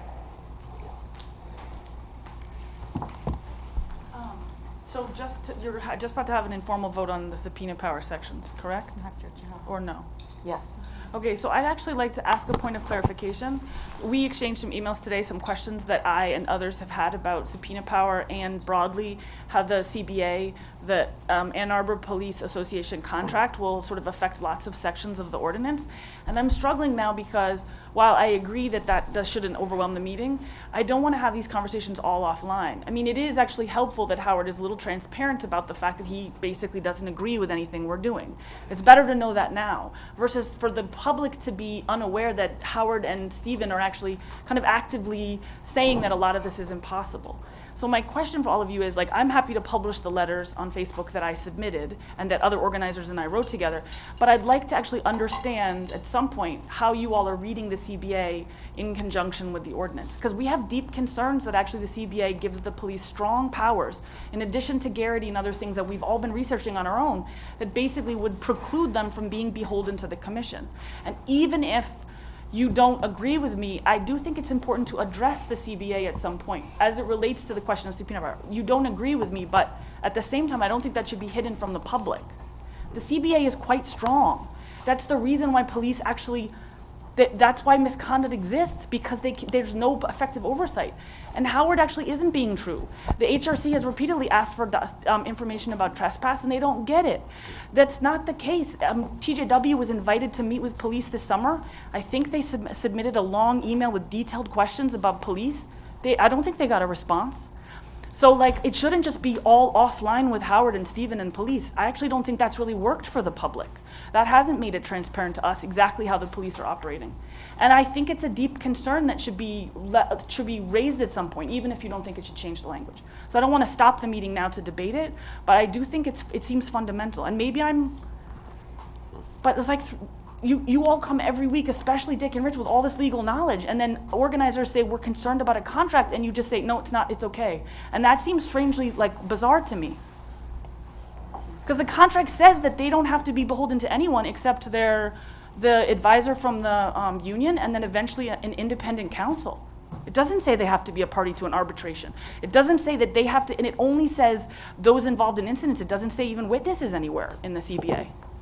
So maybe we're missing something, but I actually think that you all have to address the power the police have not to be overseen so that the ordinance will be meaningful in some sense. And I don't think putting that aside somehow is going to work in the end, because we're going to go fight in front of city council for this. Like, we're gonna keep fighting. And if we don't understand how the city documents work, and it's not transparent to the public, how do we organize people to fight behind a document that actually has no legs? That's the time. With all due respect. That's the time for public comment. Okay. Do what you want, but I just informing you that So it looks like you want to respond to Sergeant's question? Yeah, I'll offer something and also to Well, Sharon's. wait a second. Yeah. So we need to take an informal vote, and you're going to respond to Sergeant's question. I'm sorry, an informal vote. I thought there was further discussion. we started this off, and I understand and I appreciate the difficulty that this meeting's had, not only logistically and not having everything in front of you and in front of us. We've all struggled with this lack of coherence which occurred. This is the first meeting that we have realized that we have so much time left in order to finish, and we're trying to get to we're trying to finish this in a quicker way, and that's why we had timelines for us to have discussion and timelines for public comment. I'm prepared to stay till midnight if necessary to finish this. I am. And I said at the beginning that if people want to extend time, we should vote on it. We're not arbitrarily saying no, but it's no one individual that's saying cut it off. The task force decided that this was the time frame for it, and the task force has the authority to say, I'm prepared to stay not till 10, but till 10:30, or however late we want to do it. But we have to do it by voting. That's all I'm saying. And right now, it's quarter to 9. As I indicated, we have 78 minutes for Article 2. We're not going to finish that unless we finish. And we have to be responsible as a board to be responsible to the agenda and our own time. So I want to make a motion, and the motion is that the meeting be extended till 10:30. And we can extend public comment if necessary another 2 to 3 minutes. But I am very much in favor of finishing Article 2 tonight. And I want to know whether we have the support of the task force to stay to 10:30. That's my motion.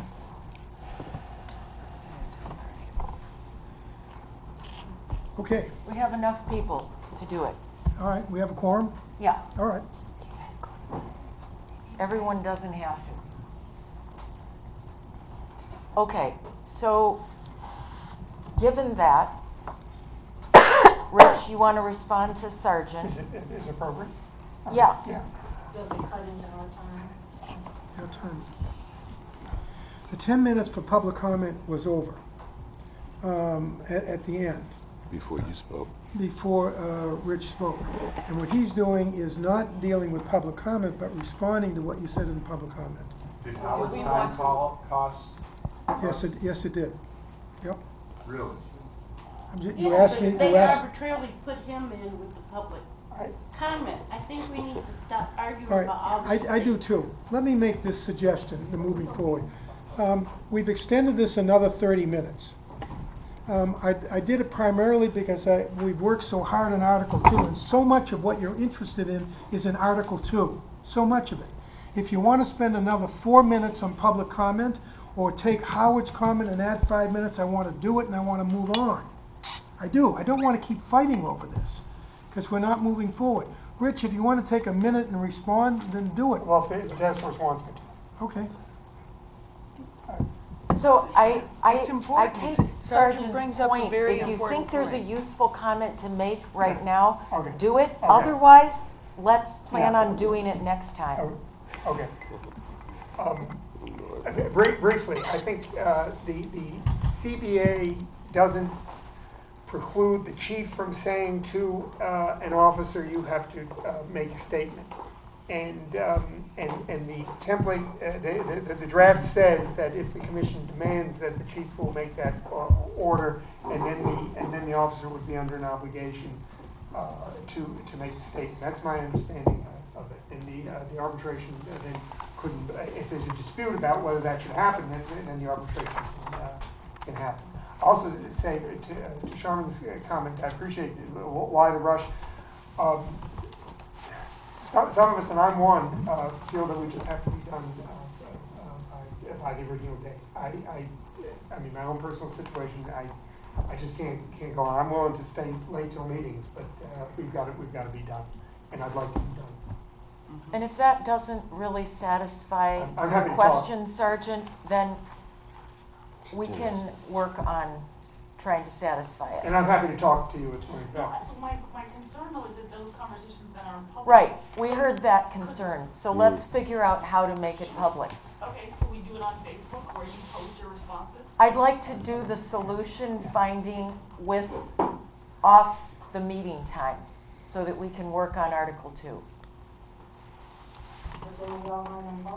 Okay, I'd like to start with 2.1, membership. Oh, wait, do we need to, no, public comment is over? We need to do an informal vote, sorry. Well, I would like to suggest we can speak since Mr. Lazarus took some of our time, if you give us a little more time, if you guys what you'll say. Oh, okay, task force, do we vote for that? I think that we should. Okay, how much? Mr. Lazarus spoke for 4.5 minutes. All right, 4.5 minutes.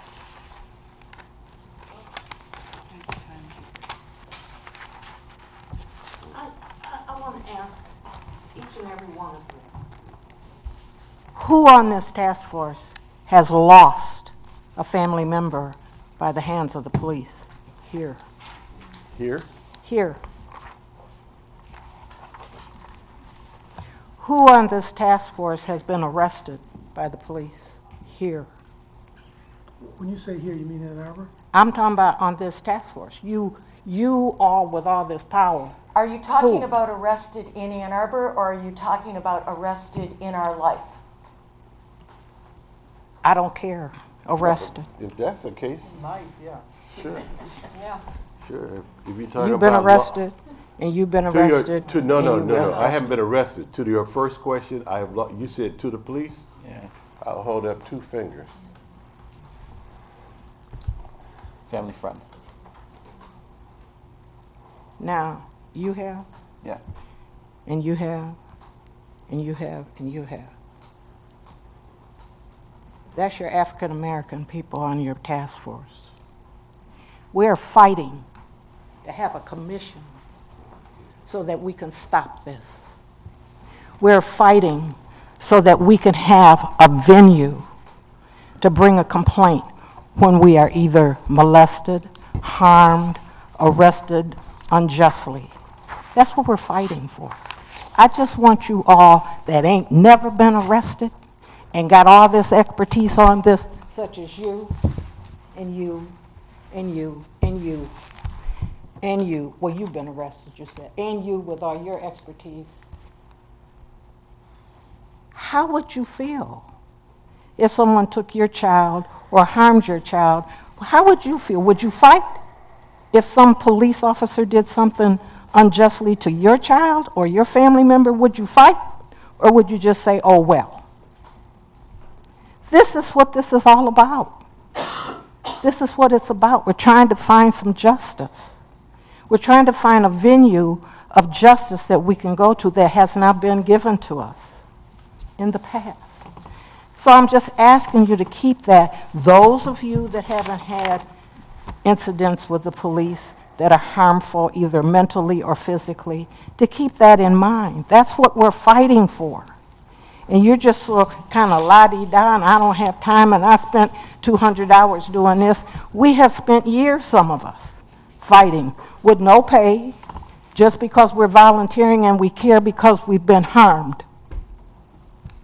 I want you to keep that in mind, please. Those of you that have had the privilege.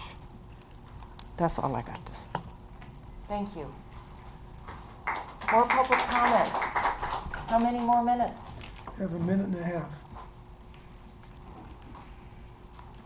All right, we're moving on. So we need an informal vote on 4.10.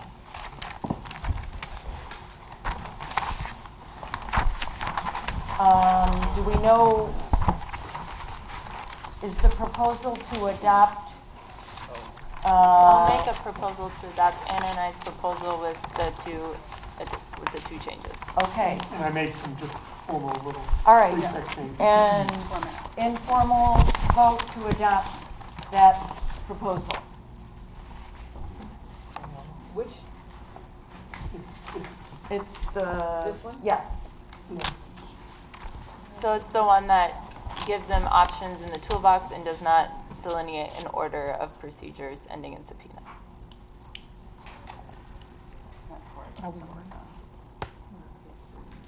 Are we still voting? Janet and Robin, do you have a vote? Oh, I'm voting no. You're voting no? Janet? I'm abstaining. Okay. So it's all in favor, 1 no, 1 abstention. Was that just 4-2?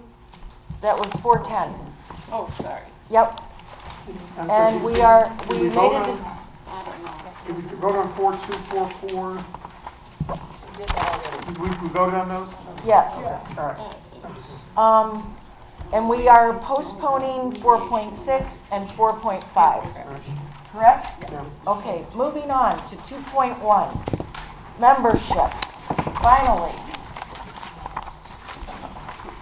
Membership is, if you're on your computer, it's at the bottom of page 2.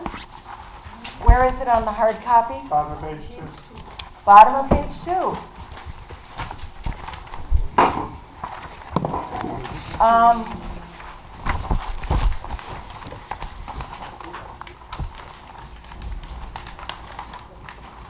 Questions and discussion by the task force. How many minutes, Dick? The membership, 10 minutes. 10 minutes.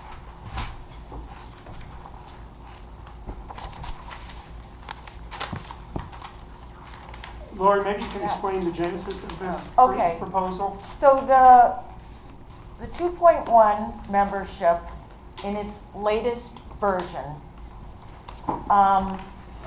puts the total number of voting members at 11, and 1 is a voting youth member selected as described when we talk about the youth council. The other 10 members are appointed by city council, and at least 4 persons in the initial formation of the task force are nominated by the Human Rights Commission, and 10, at least 10, are nominated by ad hoc community groups that are not named. They are self-forming. They are groups in the community who organize themselves to nominate qualified candidates and encourage them to apply. So the idea behind this is that the key to peopling the commission is to do the kind of wide, broad, deep outreach that's needed by those parts of the community whose voices need to be heard and whose representation is needed on the commission. A minimum of 10 nominations from ad hoc community groups. Now, the formation of the first commission is different from all subsequent commissions. In this proposal, you'll see listed diverse populations with affiliations that can include without limitation, and then there are a number of organizations listed. So, yes, Anna? I mean, you can please finish your thought. I just have questions and thoughts about this. That's basically it. Everything is right there in black and white. Go ahead.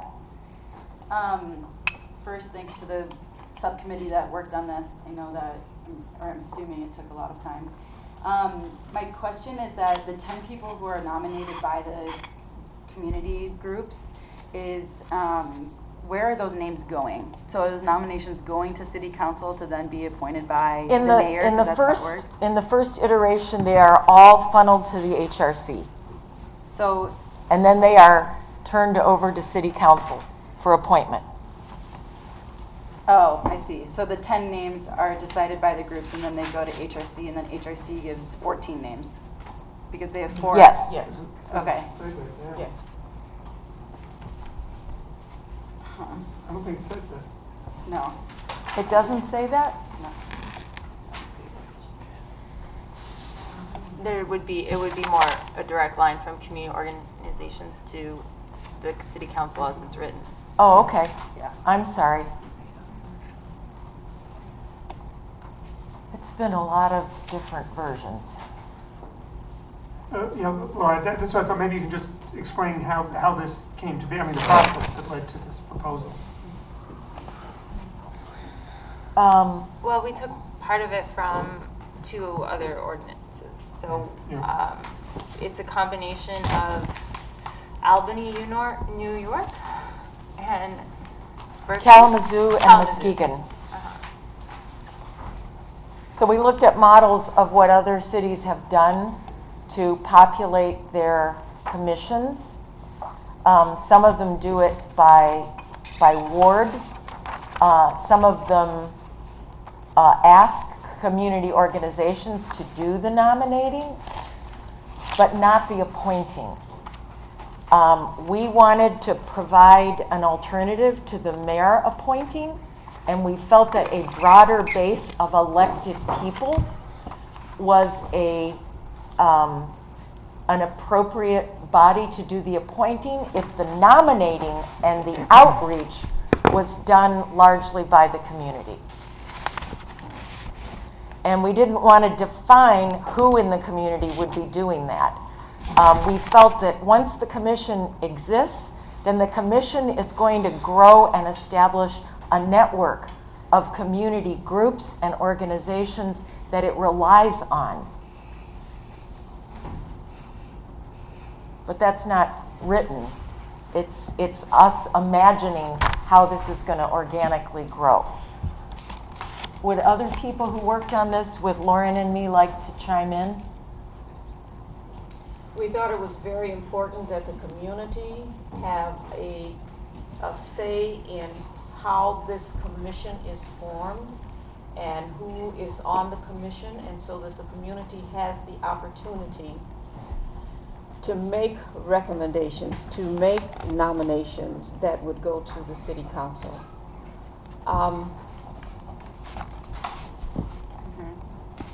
Maybe it's useful to go to 2.2, which is recruitment process, because that's an elaboration on 2.1. So in this, we stressed the importance of community-wide outreach for applications. And that HRC would do publicity and outreach to organizations that can include, without limitation, those listed above, and that HRC, in conjunction with diverse representatives of the community, would plan multiple ways to inform the community about the commission, its role, the expectations of commissioners, and its advisors. And that form would be very accessible, both hard copy, electronic, and that there would be an option of an interview. And that this outreach, I guess it's not stated here that the outreach would be in other languages. But I didn't see him. So. Yeah.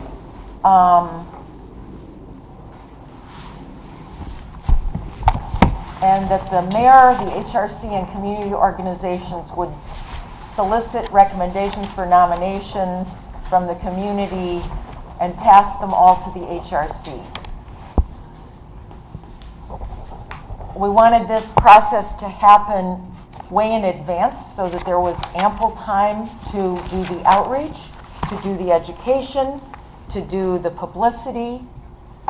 So we set an arbitrary number of 3 months in advance of the expiration of any term of any member on the commission. So this is presuming that the commission already exists and some terms are up. And the commission, once it exists, would initiate this, utilizing the HRC and its network of community organizations, and it would share with them and the city council the skills it believes that commission members would provide, and they would collect the applications themselves and then submit to city council for the appointment of those vacant seats.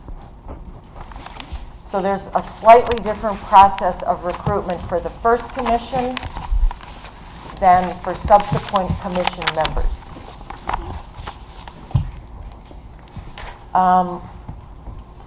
So I mean, I obviously helped write this, and I am noticing, I mean, I've looked over the revisions that were provided by the community organizations, and one of the suggestions was just having HRC be soliciting those, all of them, and gathering them, and then presenting a list to city council from which to choose. And in reflecting upon that, it does seem more streamlined, because it's like in the version as we wrote it, who's taking the applications from community organizations, right? Somebody has to be collecting them. So we were thinking HRC is collecting them, but we didn't write it in there.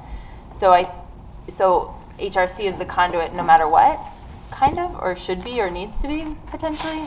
And so it might actually be more logical to say, like, HRC is going to solicit community organizations to nominate people. HRC is going to go through all of those nominations, and then HRC is going to submit, a certain number of those to the city council to then vote. And it just, I think it accomplishes our goals, but it's more streamlined, is what I'm reflecting on with that. I think it's important. No one has accepted the responsibility to do this. HRC has not accepted the responsibility to organize, get groups together, put it all, this is an ambitious program that senses that from out, when we hear public comment, there's lots of organizations and lots of people that want to get involved in peopling the commission. And I think if it happens... Sorry, let me just confirm. There was an email you sent. Is that true? Let Dick finish. I just wanted to make sure if that was true. Can he finish first? What this does is it suggests that this is going to happen somewhat organically. And that is that the interest is so great, and we gave you a list of a half a dozen to 10 organizations that we thought might well be interested, but we haven't contacted, well, we know the groups here, right. We got a bunch of organizers here, but there's a lot of groups that are involved with people that would be a great assistance, or people that would be involved with that, but not a one of them have we contacted. Not one has said we'll undertake that. Nobody has said they'll raise it at board meetings. We're hoping that with publicity this will happen organically, and out of that there'll be 50 people, 50 nominations from which the group can be chosen. But I've got to say that there is no staffing for this. We have a bunch of organizers that have done a damn good job bringing us information, and maybe they'll undertake it, but nobody has stepped forward, nor have we appointed anyone to do it. That's the only point I want to make. Okay, so in response to your question, the HRC has no idea, unless they've gone on Facebook and looked at the most recent version of what we were asking specifically for their role to be. What they did was take an informal vote to say that they were willing to work with the commission. And you sent an email delineating, didn't you, some of that role? No, I did not specifically say this because this was just created on the 20th. So yes, it is an assumption that we're making that there's a willingness on the part of the HRC. And there is an assumption being made that that this unusual structure of one commission working in conjunction with another commission is going to be a structure that flies. So part of the thinking of making the ad hoc component was that that could very well carry the weight of that. And we all know that we don't want to make this plan based on who sits on what commissions at what point in time. So it was I guess it was spreading our eggs out into more than one basket, in a sense. Yeah. So the commission would collect from the community organizations, and they wouldn't go Once the through commission HRC. exists, yes.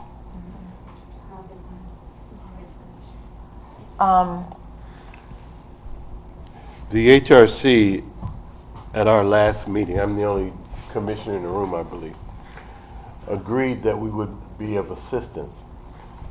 There could not have been any specificity because we haven't voted on it yet. We are hoping that the Human Rights Commission will take on this chore. I don't think that that would be a concern, but I can only speak for Dwight. I can't speak for anybody else on the planet, but I don't think it's going to be a concern. Yeah? Just one thought I'm having in terms of like streamlining, and I mean, I understand that it's complicated because we haven't gotten permission by the HRC, but also because we're trying to, I think, figure out like division of labor, because this is a lot of labor that we're asking volunteers to do. I'm just trying to think about wanting to make sure that the process is both like collective and transparent. And so my fear of having like nominations is putting the process on the community groups themselves to have a really transparent collective process for how they're determining someone versus appointing someone, or versus not actually sharing with their whole group and only one person coming or whatever. It's just making me think that to have, I guess I feel like they should have to go through, like the other applicants that are coming through HRC, those 4 people, I'm feeling like the other members should have to go through a similar process. And I sat in that meeting where the HRC was reviewing all the applications openly at a public meeting. And so I'm just thinking about the value of that and what it means that maybe others aren't going through that same process. And I don't necessarily have like an answer, and it's all complicated, but I just wanted to voice that. That's good. Yeah. I don't think you want to put a burden on private groups to operate in a particular way. I mean, all they're doing is coming up with names and throwing them into the hopper, and then there would be the open process. I want to compliment Maybe sorry? that's the question. Sorry, maybe that's the question, is do they have to apply or are they being nominated? Because if they have to apply, then that means they're going through a similar process that the other people are going through. They get nominated to apply. That's Yeah. my understanding. So they have to apply still? Yes. Yeah, okay. Well, the way it's worded now is failure to apply won't disqualify somebody. I think if you don't apply, you're less likely to be noticed. But I think that Nominate more than one. I think having the openness of having a very broad base is something that's appealing, I think. And I don't think there should be a funnel that has to. I mean, I think it's good that all the names go to the city council. The city council can choose. I think that's a good thing. I believe. And I just want to compliment the team that worked on this, because I know they worked on it hard and did it and redid it with further thought. So it's something we could debate from here to Kingdom Come, but I think the group worked on it hard. I'm disposed to take it as they did it. Can I just ask a question? So in it says failure to apply doesn't disqualify you. You can apply also through the interview process. Well, That was, Is that the right? reason we did that was because it was raised that there may be some people that find completing an application to be something that they're incapable of doing. And so rather than closing the door on them, we wanted to open it up so if there is another way in which an application could be accepted, it would be through an interview, so that they would have the same opportunity. So would they go then to the HRC to interview, or would they go to city council to interview? They would go to HRC. Okay. That clears it up for me personally. Can I ask maybe I'll ask this question.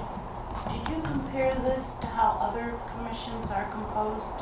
And if yes, which ones? Were they Ann Arbor commissions? We compared it to the oversight boards of Albany, New York, and what was the other one? Muskegon and Kalamazoo. Kalamazoo. But it's totally different from any other commission in Ann Arbor. And it's much more detailed, it's a much more detailed. They're all appointed by the mayor. Or some say city council, just city council. Okay. But there's nothing remotely like this. I know Muskegon and Kalamazoo just say there shall be people named from diverse organizations. Kalamazoo lists organizations, Muskegon doesn't even list them, but they don't go into detail. And it basically gives the city administrator the choice of picking people who are affiliated with the organizations. This is a much more bottom-up approach. So are there any specific alterations that would be proposed to what's written? I just want to make one point because I think it's something I want to note personally is that the mayor has the option, or this gives the mayor the power to select one member, and No. it doesn't? No. Huh. Moving right along. Thanks. Okay. And now the rain is responding. Okay. It's applause. We have a minute left on. Okay. I combined 2.1 and 2.2 Okay. and gave us 20 minutes. All right. Okay, Anna? I just have a really quick question, which I think is what's the confusion, is that when it says a list of 10 persons nominated, that's not, I think that's where it's getting confusing to me, is that if 10 people are nominated by these groups to apply, that doesn't mean that all 10 of those people are going to make it through the application process. And it's at least That's the confusion point, right? Because then you could be left with 5 of those people and then only 4 from HRC, right? Without limitation. So we're saying then of the nominees, we need 10 of them to apply. Is that what we're saying? Like that there'd be a lot of nominations and then HRC would send 10 of those to city council? What if it says 10 applicants? Well, no, I think, as I understand it, there are 10 appointments made from. Do you want to extend? Okay. Janet Yes, wants to extend it. this, yes. How long? 2 minutes. 2 minutes. The way I understand it is that there are 10 choices made from lists that will total at least 14 people. At least 14. The HRC names at least 4, and the community committees name at least 10, and the city council picks 10. Right. So, picks 11, yeah. So, 10. Picks 10. One is the youth member. Got it, okay. It's another way of explaining this, maybe, is that what we're doing is we're giving preference to slates.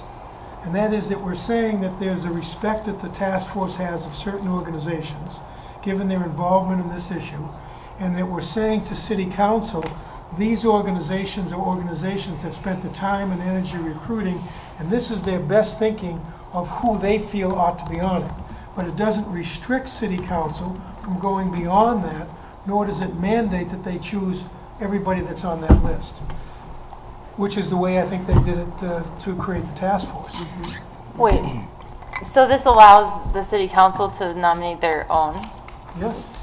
Okay, that's not the way that I wrote it. No, that was not in That's the writing not, that I. that's not how it's written. I'm glad I said it out Yeah. loud. Yeah, we are too.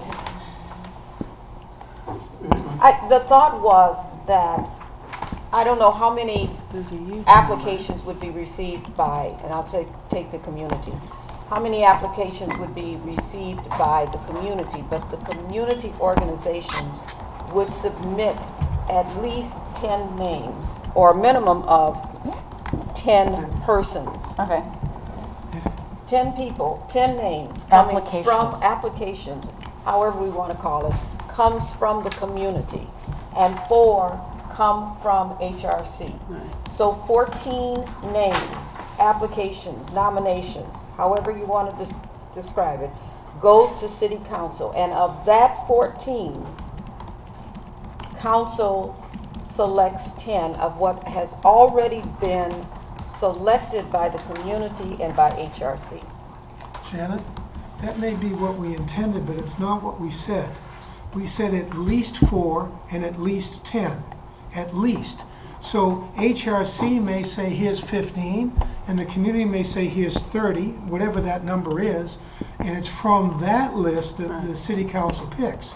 But it's not 14, it may be 14, but it's at least 4 and at least 10. Then I would recommend taking out at Well, least. but I'm just pointing out that's what we Okay, said. I hear you, I do. There's a problem with taking out the at least with respect to the community groups, which is that there is a designation here of how you determine the ad hoc committees. They're self-formed, as I understand it. And so there could be more than one, and there could be multiple lists. If you say there are going to be 10 from the ad hoc committee, and there's one ad hoc committee that's going to come with 10, then we got to come up with a way of determining what that ad hoc committee is and whose membership that is. And then I think that's just a recipe for enormous complication, you know. So I think you got to leave it, at least with respect to the community organizations, to say at least 10. With respect to the HRC, I think it might make sense to say, look, name 4 if you want to, you know, restrict it, and then those 4 will get special consideration. If you want to name more, you can name more. But I think we got to leave it at least with respect to community organizations, or else we got a whole lot of extra work Okay, to Anna? figure it out. I'm just wondering, I of course appreciate deeply what it means for community to be raising up whoever they think is best, like for sure priority. And I'm just wondering, and I'm curious to hear in public comment from the community themselves, what it would look like to just kind of to say it's an open application process, and the commission will do tons of recruitment to all of these different groups to say we want you all to be a part of this, nominate who you want to apply, and then they just are part of whatever pool, and then those who aren't associated with community groups can also apply, and it goes to HRC, they review all 60 applications, and then they determine the 14 that they think are best or whatever. Mm-hmm. Only just because it just streamlines it. I think it still, you know, prioritizes community. Just a thought, like, because it's just so complicated. And these are autonomous bodies, and like, yeah. And I believe that's how we originally wrote it. I mean, the last time I was involved in the writing of it, it didn't specify. It's time. I'm going to suggest another 5 minutes for this because do we have support for another 5 minutes? Yeah. Okay. So what do you think about that? I just want to make sure that the community, that we are getting names, applications, nominations from the community. And I know that we haven't figured out exactly how that's going to happen, where those names are going to come from, what this ad hoc committee is going to look like amongst community organizations.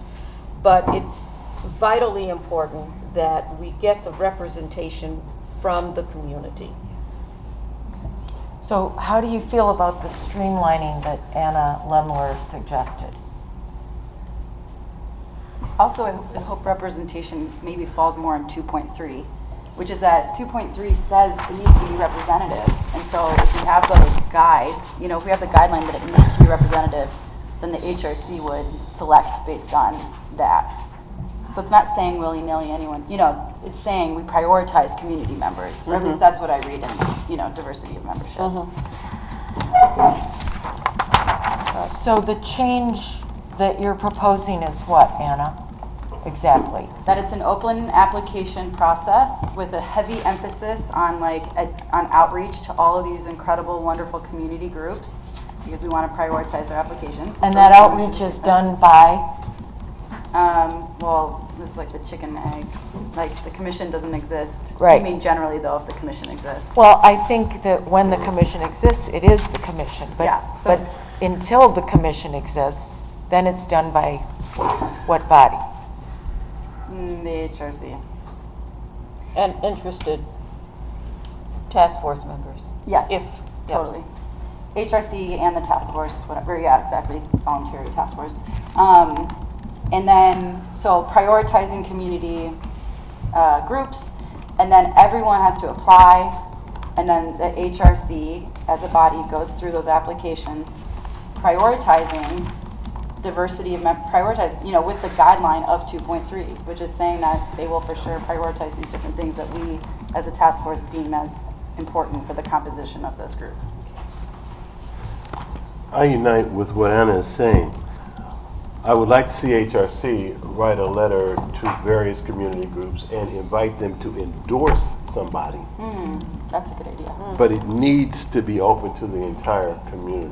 That's nice. I like that. Endorsement. And when I say asking them, straight up, most of these have not been to a single community meeting or police oversight. Yeah. So I would be shocked if most of these were to endorse somebody. And then the conclusion is that they would nominate 14 or whatever to city council, who then would select 10.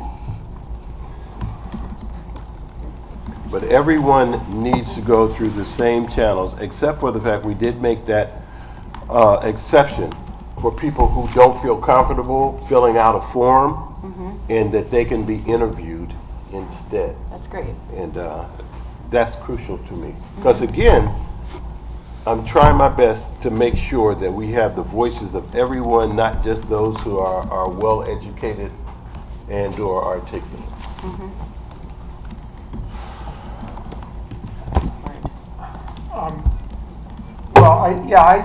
Personally, I prefer it the way it is now, without the HRC being a conduit or a funnel, a decision.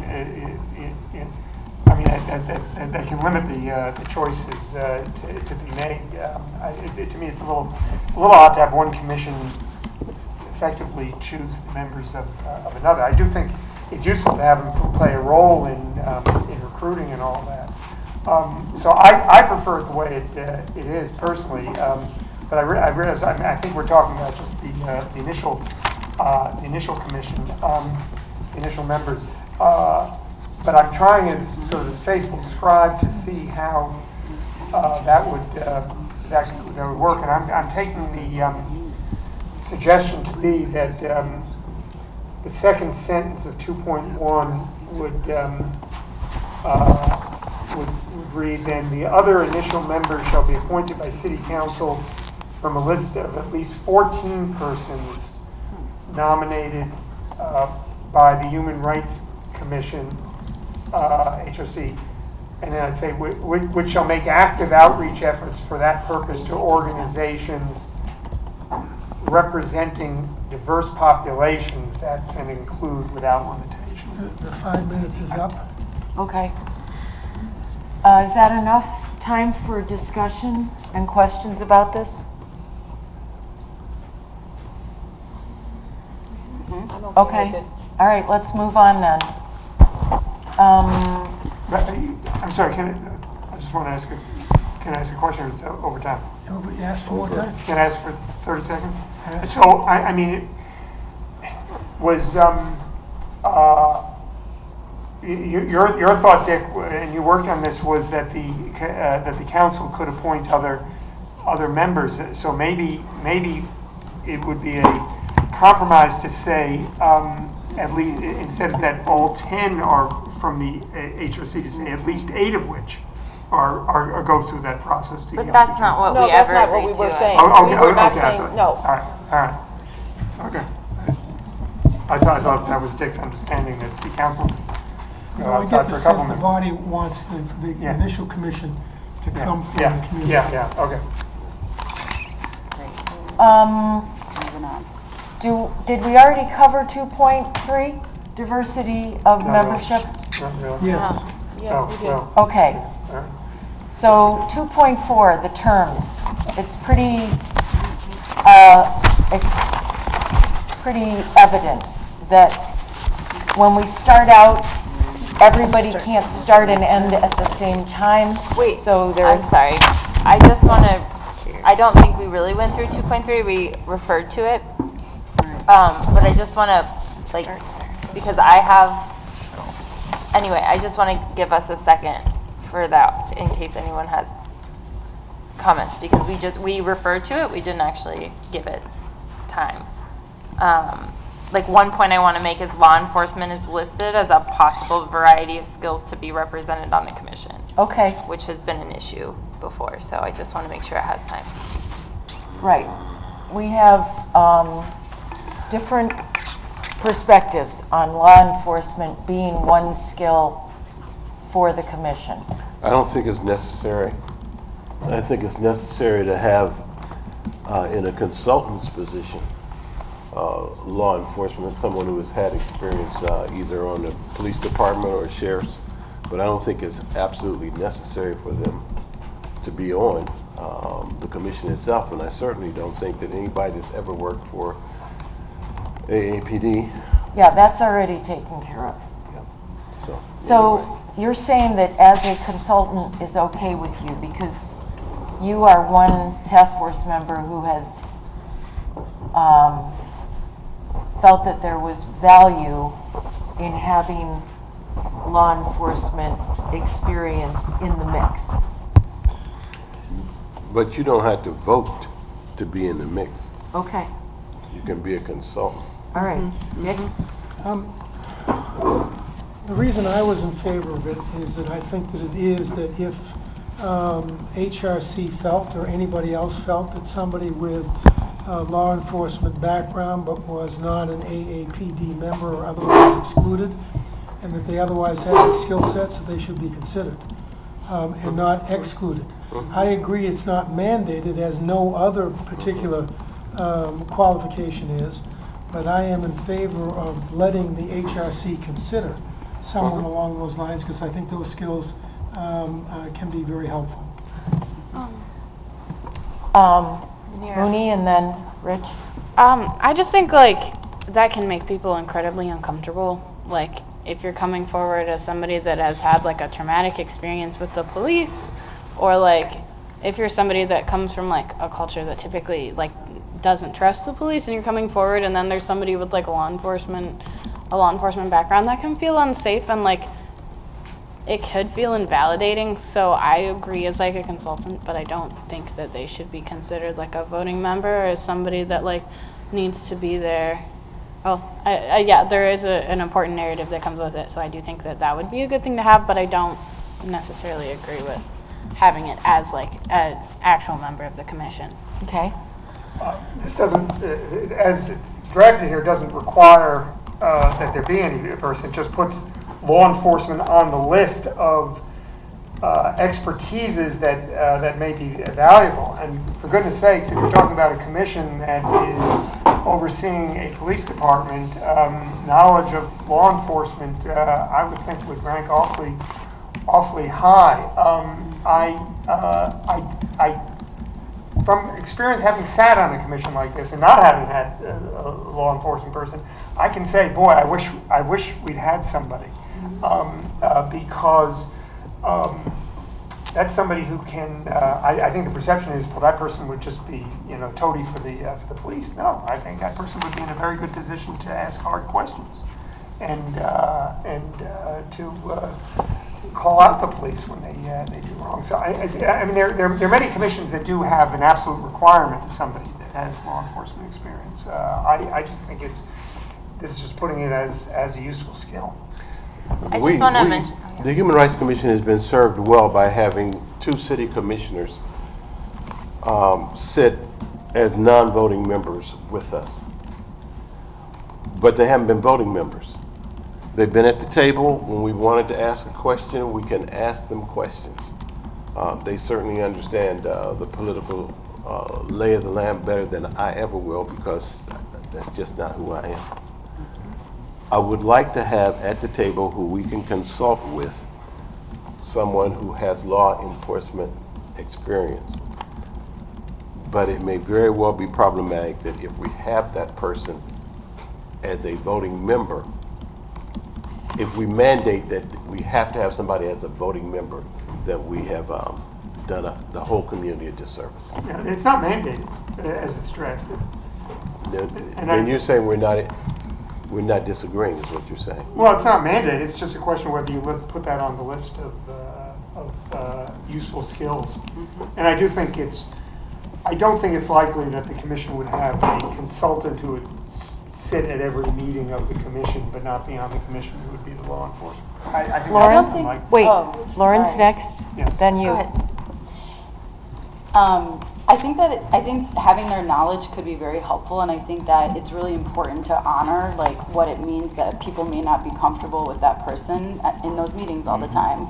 And so I think that having them as a consultant is a great way to both get their skills and their background and their knowledge of the institution while also respecting and having a trauma-informed care response.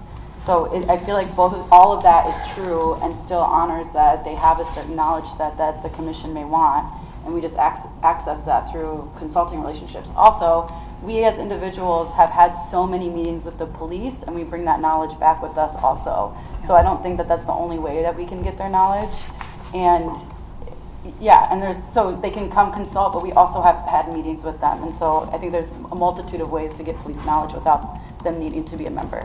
And a community member Wait, tonight did say. Anna's next. Oh, okay, just. And I think it's valuable to keep in mind that we've also established that a victim, someone can come to the commission and say, I only want to meet with a smaller group, or, make requests about who they can spend time with. Okay, yeah? I just want to acknowledge the point too that was made from the community earlier, that people choosing to sit on the commission, that will inform if they think that it's possible that they would sit on a commission with law enforcement and they have some of these experiences, they're less likely to choose to do that, and that risks, kind of all of 2.2 and 2.3 and the effectiveness of what we're going for. Yeah. So do I get a sense, or do we want to take a vote of whether we're striking law enforcement from that list? Am I the only one that would keep it on? No, No, you're not. I'm getting the Said sense, take it from the I get list. the sense of the body, so I don't, although I think a vote is important. And I'm realizing that where I come from is different. And that is that I come from a litigation background where I have been involved in many, many lawsuits against police departments across the state. And in each of those cases, I've had to retain experts from law enforcement who are extremely critical of what's happened and have provided help not only to us, but to juries as to appropriate standards of care. And so I realize I do that as a white lawyer, not as someone who's been traumatized. And in that sense, I can't emotionally relate to the difficulties that someone else is having, and therefore have to defer to that, because I have no experience in that area. Yes. Thank Yeah, well said, Dick. Yes. Little snap for you.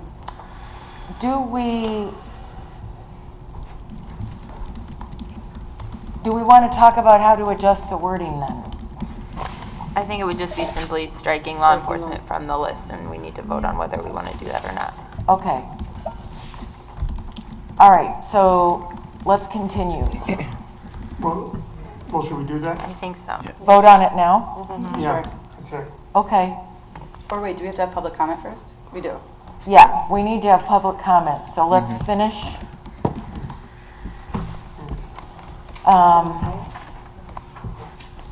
All right, 2.4, terms. Very straightforward. The first set of commission members is divided into 3 groups. 3 serve until 2020, 3 serve until 2021, and 4 serve until 2022. And then from that point on, everybody serves for 3-year terms. Great. Questions, discussion? 2.5, term limits. So no person shall serve more than 6 years in a 9-year period. What that says to me is that if they want to serve again after 3 years have gone by, then they can. Discussion, questions? 2.6, other eligibility requirements. This is very significant. We want eligibility to be for any resident of Washtenaw County who's not a current or former employee of the city, which includes the Ann Arbor Police Department. And the adoption of this ordinance by 7 members of City Council shall be deemed as a waiver for purposes of that section of the city charter, which I'm guessing says that the person has to be a resident of Ann Arbor. Resident and a voter. So we don't want that. Registered elector, which means a voter. Yeah, unless the requirement is waived by resolution concurred in by not less than 7 members of the council. Okay. So I'm hoping that adoption of the ordinance by 7 members would in itself be deemed to be a waiver, and that's the way it's drafted.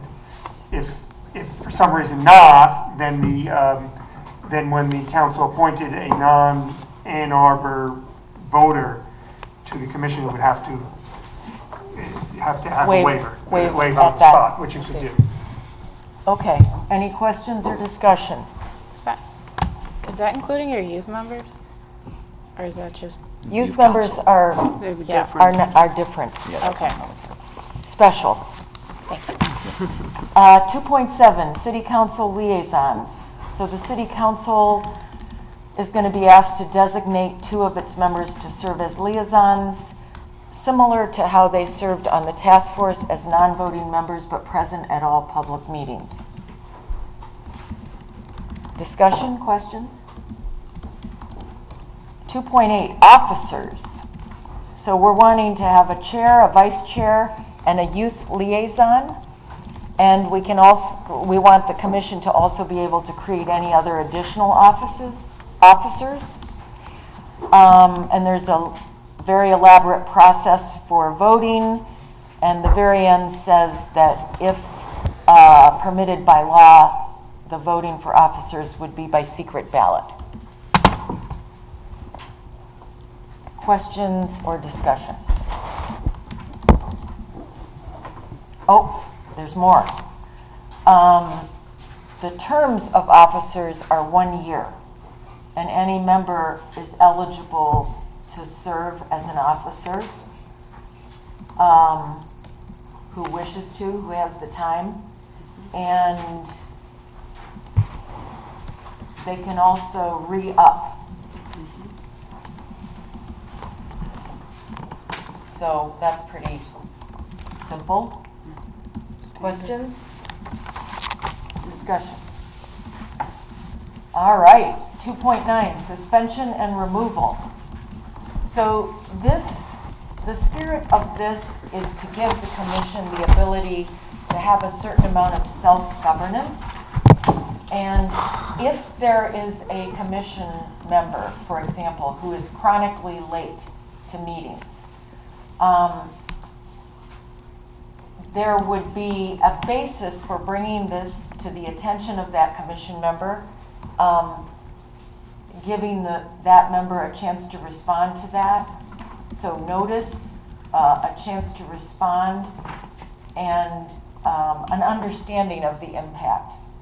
And if the behavior doesn't change and the basis for suspending or removing that member persists, then it would need to have a supermajority of the membership to take action, which is how many? 7. 7 out of 11 votes. And then, of course, any member can be suspended or dismissed if there is serious misconduct. So what about questions or discussion about this? Go on. I was just I would like to clarify a little bit of like who has the power to suspend or remove. I've been confused about that as I go along. So in the city charter that for just any cause commission or serious misconduct? Both. Like who makes the decision? Is it just commission members that decide? There's debate about whether the city charter gives who power to do that. So, yes. And Dick may have more to offer.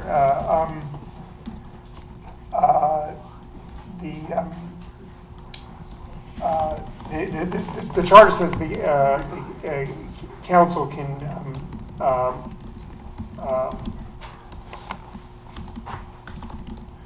I think 12.12b would be from maybe move any administrative officer. Actually, I'm not even sure whether that applies, but I don't think there's any provision in the charter allowing the commission to remove its own members, but it doesn't. The charter doesn't necessarily prohibit it. Does it give the power to the mayor? Well, that's Who has that power? actually, now that I'm looking at it, I'm not sure. We don't have any representatives of the city. Here, I'll read the provision.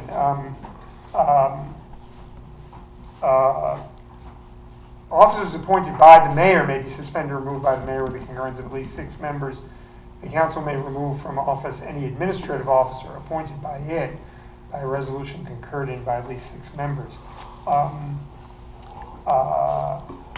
But that doesn't, I don't think this would be an administrative officer. So I'm not. This is one of these many things that we've decided, much like subpoena power, there's nothing that gives a commission the power to subpoena. We've said to the city council, we'd like you to consider that, even though there isn't explicit authority for it. This is another example where what we're saying to city council is we want to try to, because of our independence, we want to self-regulate our own membership. We want to make it difficult to remove anybody, but to the extent that someone is counterproductive or disruptive or not showing up or not doing any work, there's no mechanism. We want to be able to raise that within the commission, and the commission would then say that there is or is not good cause and remove or suspend. So that that's the aspirational piece of it. Cool, that's helpful. It does also say, like it refers to the city charter as for how the, maybe suspended or removed only pursuant to the city charter. So I'm like, what does that mean? Does that, you know what I'm saying? Yeah, I'm sorry. When that was drafted, when I drafted that portion, the contemplation was mayoral appointment, and then 12.12b would clearly apply and say that then the commissioners would be officers appointed by the mayor and could be suspended or removed by the mayor with the concurrence of at least 6 members. Frankly, if I don't know if the charter says anything about removal if you have commission members who are not appointed by the mayor, and I should ask the city attorney. So can we agree that we will look into that? I'll ask the city attorney about so let's move that. On. Well, but there's the other question, it's a policy question of whether we want to allow commission members to remove their own. I mean, personally, I would rather, I know that there could be somebody late or whatever, but I think it could create more hard feelings than it's worth to have commission members be able to remove others, but I don't have strong feelings. That's time. You want to add more time? 1 minute. 1 minute? Okay. Yes. I think it's really good to have collective processes. This just is very punitive to me, and so I'm just wondering if it's both democratic, collective, and also punitive. And I just wonder if we could put in something about if we could put in like attempting to use restorative or mediation processes before jumping to excluding someone. I think it could be very complicated what's deemed behavior that isn't acceptable, so laden with all kinds of stuff. Okay. And it's important to have Thank that. you. Yeah, I agree. Everybody's nodding their head. Great.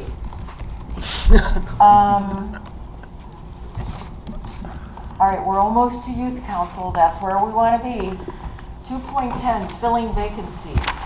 So basically, if a seat becomes vacant, it will be filled in accordance to the way that it was originally filled.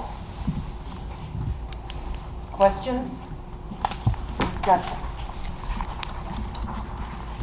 2.11, youth council.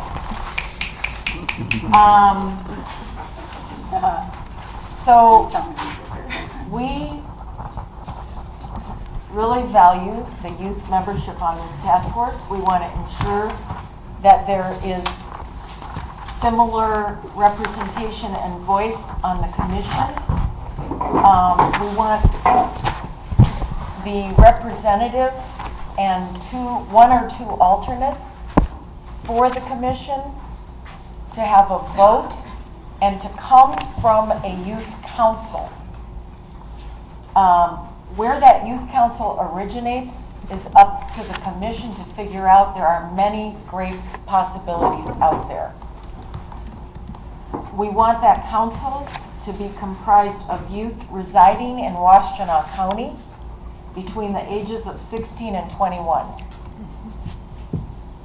And the commission and the youth council will create their own rules. They'll co-create. And the youth liaison will bridge the work that the youth council is doing with the work that the commission is doing. And the youth liaison and the youth representative of the council will be present and active and fully participant in the commission's work.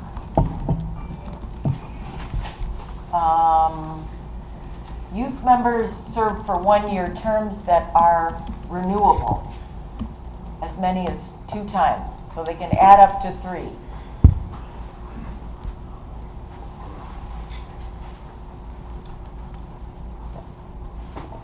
So, questions, discussion? I feel like it's important to note that this is meant to be somewhat of an autonomous body from the commission, right? Which is why they would be able to be awarded a stipend. And my question is... Oh, yeah, sorry, thank you. Yeah, so the idea is that they would be able to be paid. The youth council. The youth council would, yep, except for the youth member, the voting youth member, because that may not be allowed, whatever. It's uncertain. Yeah, it's uncertain. But the idea is that this would be an autonomous body where the young people are receiving stipends, which supports why we need a budget. Also, that whoever that liaison would be would ideally be supported. My question, based on being a part of this group, Lori, is that we had conversations about what it would look like to create this council versus or collaborate with other councils that exist, because it's a ton of work to lead youth councils. Yeah. And they're often underfunded. So how do we potentially use resources that are here, or how can we write policy that allows for this to either be created or to be, in collaboration with? Like, we want this body to function as it is, but to create that and maintain it is going to require a ton of resources and funds. So are you saying you want that language to be added to this section? Yeah, I think we should be, sorry, I guess I'm making a couple different points. I think it needs to say, the aim is that we need their voices, and so either a youth council could be created or ones that already exist could be a part of this process. I guess is what I'm trying to articulate. So that's what you want added? Yes. So let's see. The commission shall convene an Ann Arbor Youth Council on Policing.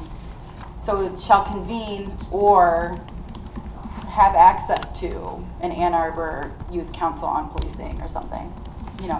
Saying the manager of the Juvenile Justice Youth Advisory Board, which Mark Kwan sits on, why create something that's all. Does that make sense? Trying to make options. We could create it or use resources that already exist in our community. I'd rather have language other than have access to, which is vague, sure. but maybe, help me out, everyone. but something about or call on an existing or partner with, or collaborate with, or utilize. Or utilize an existing body to perform the function. Yeah, I mean, it could just say the commission shall convene or utilize an existing Ann Arbor Youth Council on Policing. Yeah, and I guess my question is, do we want to call it Ann Arbor on Policing? No, that's too limiting. Because it feels restrictive. Especially just call it reside in Washtenaw County. Yeah. It's just not reflective of. So you want to just say shall convene or utilize a youth council? Yes. Or utilize an existing youth council. So will shall convene a youth council or utilize an existing youth council? So will any young people, if they aren't already involved on the council, how does that information get around so that it's available to all kinds of kids that might be interested? I mean, like, has that become the responsibility of the first youth council that's involved to solicit youth from all over the city or the county? I mean, because it might be that there are youth councils that haven't already sort of have the line into this process. Well, we're talking about co-creating basic rules. Are you saying you want language that says that we seek a broad representation? Yeah. And we want throughout Washtenaw County wide access I think it says to participation? It's saying that youth council has to be composed of youths residing in Washtenaw County that's between the ages of 16 and 21. And you know, I saw that and I think that's really great. I'm wondering though, like what it's starting to sound like is that, well, if we don't have the resources or, you know, there isn't necessarily the motivation to create a council, then we'll utilize an existing council, which may be an isolated body that decides to take on the work by itself, but then doesn't choose to seek out other young people who aren't already part of that group. And so I'm suggesting that it would be probably a good idea to, rather than use an existing body necessarily and just depend on its sort of already, you know, just as there is an attempt for outreach across the many different community serving organizations to fulfill the commission, there should also be to fulfill the youth council.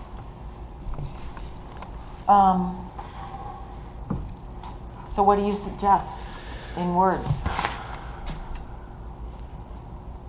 That let me look at it, but I mean, there should be the same type of outreach language that is mirrored in the other section. And I have to get my screen back on. I guess I would say that if there is an existing youth council, given the nature of youth, the likelihood of that council being comprised of the same members over a long period of time isn't great. It's going to be replenished because youth move quickly through their youth. Absolutely true, no doubt about it, but it also, it doesn't account for the fact that a lot of times youth groups draw from a reliable regional population, so you know, or you know, like there are groups, youth groups that gravitate toward neutral zone, and it's a really strong program, and it has a lot of great support to it. It does some outreach, but primarily relies on youth who are already drawn to it, and doesn't really do outreach necessary to pull them in. So you want an outreach? I was, based on what you're saying, Anna, I'm curious if, kind of going back to our conversation before, if it's about outreach or if it's about a certain representation that you're trying to get, right? Because then it could say composed of youths residing in Washtenaw County, representative of communities who are over-policed, who have young people who are incarcerated at higher rates than other, you know We what I'm have saying? language in there already about the commission shall make particular efforts to secure the participation on youth council youths from marginalized communities. Oh, yeah. Oh, there it is. Is that what you're Use getting of at? Mexican Like, Green you're Counties wanting, and you want police. So I certain don't know if you want, voices like I say, something experienced to be broader. on it? I think that would apply. A variety of voices and a variety of experiences, and I think the outreach is important because I think that, you know, it's. Anna, does that language?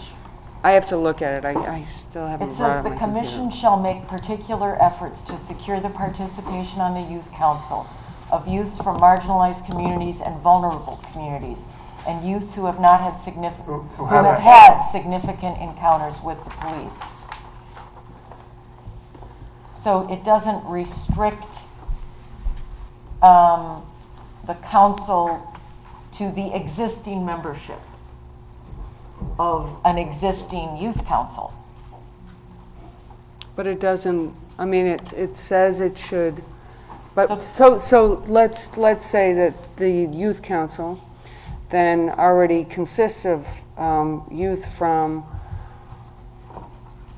a particular marginalized community or I just, you know, I appreciate what you're saying about the language in there. I just want to emphasize that outreach should be done around the youth council as well as, you know, in the same way. Would it satisfy if we said, the commission shall make broad-based outreach efforts with particular efforts to da-da-da? Broad-based outreach efforts, yes. All right. Shall make broad-based outreach efforts. Yeah, okay. Like, so they don't all come from one school, for example. Yeah. Lori, I have a question. Yep. To address the concern about the youth member, the voting youth member who wouldn't be able to receive, I guess, direct compensation in the form of cash or a stipend or whatever. We had a conversation, like, could they receive compensation in another form? For example, in order to, you know, fulfill that role and that duty, you know, that requires transportation. Maybe that looks something like, I don't know, a gas card with, I don't know, a certain amount of money on it, or bus fare or something like that. That's just one example. Web access, tech access, etc. That can't be directly compensated, but could they receive some sort of other compensation that could help them perform that role? Yeah. So, okay, a couple of things. First of all, I don't think there's any reason why, if a member of the if the youth council is being getting a stipend, I don't think there's any legal reason why a member of the youth council who is designated to be a member of the commission can't get that stipend. Okay. Oh, that's interesting. I mean, if you say, well, you're on the youth council, they're not disqualified from getting it because they're designated to serve that. So, and I think I would just leave it at, and that's why the language here is general. The commission may in its discretion award a stipend to members of the youth council for their services. Period. Leave it general. The commission will do what it wants. If at some point somebody challenges it, you deal with it later. But I think that gives maximum flexibility. And we do have for the report examples from other jurisdictions where there is compensation in a variety of forms. Yeah. So we'll provide that. Yeah, I'd rather not, I mean, because there is that ordinance that says commission members shall serve without compensation, so it'd be better not to sort of clearly go against that, because I don't know what city council would have react, but this is general. Yeah, I mean, I think there is as you're pointing out, Marquand, there may be a difference between reimbursing expenses and receiving a stipend. And that is that, for example, bus, childcare, that in order for you to be here, you have to have, someone has to take care of the child, and there may be something that's made available along those lines. We're looking for a device to compensate when we're facing a city charter that says no one who serves on any commission or board shall be compensated. So we're trying to develop a workaround around that to recognize that youth are in a special circumstance, although I've urged the committee to consider others who also may have special circumstances that preclude them from participating absent some sort of help. But I do think that, again, although we're closing to an end on this, that we're anticipating that the commission, as it proceeds, is going to recognize what its strengths and weaknesses are and move to correct the weaknesses. Move to correct those things that aren't helping them do their job, or commissioners that aren't able to fully participate because of this or that. So some of this is going to evolve over time. We'd be much better having this discussion a year from now, after it's been there, and said, how's it gone and what needs to be improved? But on the compensation question, I think people are really trying to address the question that you raised. Any further discussion about 2.11? That's this one. Youth Council. Okay, we have now reached 2.12, the very end of Article 2, other councils. Sorry. Yeah. I just feel like what Marquand is accurate, that what I heard was that Marquand was proposing multiple ways, different alternative options of compensation. So stipend, gas money, childcare support, whatever. Phone bill, you know, the things that you would need otherwise to perform that duty. I mean, you're going to need access to a computer, access to the web.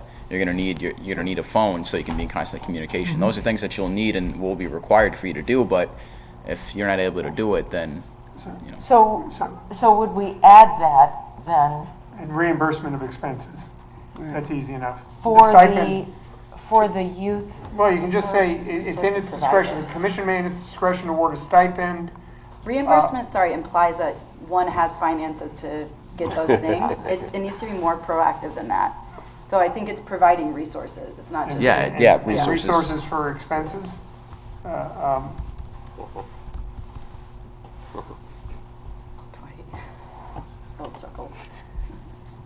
Was there a comment? And resources for expenses. Yeah. Cool. It's just to members of the council for their services, so it would have to be something. And you're presuming that the youth member of the commission is the member of the youth council and therefore eligible? Yeah. Okay. Well, yeah, it says the youth council may designate one or more, youth council shall designate one of its members to serve as a member of the commission. Okay, but we also know that we weren't expecting all the youth council members to come to every meeting, whereas we do expect a youth member of the commission to come to every meeting, to be on a subcommittee. There's a much higher expectation of time commitment and responsibility of the youth and the alternates who are chosen by the youth council to participate with the commission. Yeah, this is worded very generally. The commission may award a stipend to members of the council for their services. So are we saying that we need to revisit this? No, I don't think so. I think it's very you're general. saying that the general wording is the best? That's what I'm saying. Okay. Cool. Further? Agreed. Second. Agree. So we Second. added Oh my goodness. providing resources Is it for right? expenses Yeah. if necessary. Okay. Great. Good job. It's time for public comment. Wait a minute. We're not going to do 212? Oh, Yeah, the council. Yeah, we started and then, yeah. Getting excited. yeah, too excited. So, 212 refers to other councils that the commission shall convene in an advisory capacity so that demographics, voices, representation not on the commission can be available to the commission and utilized on a regular basis.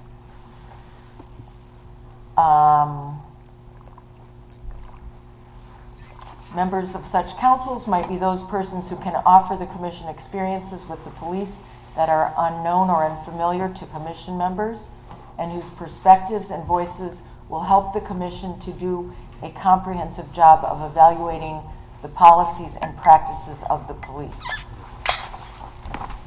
And this is where Dick had wanted to make availability of resources to those members as well. Was that it, Dick? No, this wasn't necessarily aimed at resources. It was really aimed at making the commission an integral part of the community, and not apart from the community, but an integral part of it. And the question is, and it remains to be seen as to what involvement people will have on an ongoing basis in this commission. I mean, one hopes, but one doesn't know. So if we put a structure in here where, whether it is, as Dwight suggested in one email, council of elders that may have unique input, or other councils that have particular interests that want to participate in some way so that their voices can be heard in an organizational way, or have a way of studying it or a way of looking at it, we'd have that structure here. Yeah, But and it was not my idea for us to finance each council, no. Other comments or questions or discussion? When I suggested that we have a council of elders, I also was not thinking about them being compensated. Where my concern was, we have all this expertise that we don't tap. And I remember getting into a discussion with my grandfather, and I was wrong, and I'm man enough to admit that.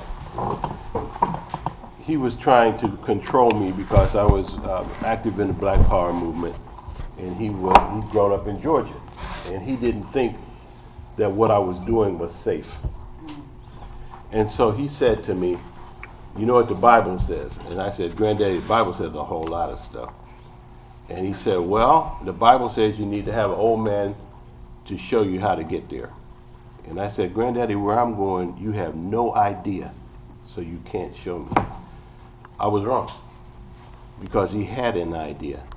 He had gone through stuff that, because of my age, I was 18, 19 years old, I had not experienced. We need to respect those who have paid a heavy price and have their voices honored, as we don't do in our society because we worship youth.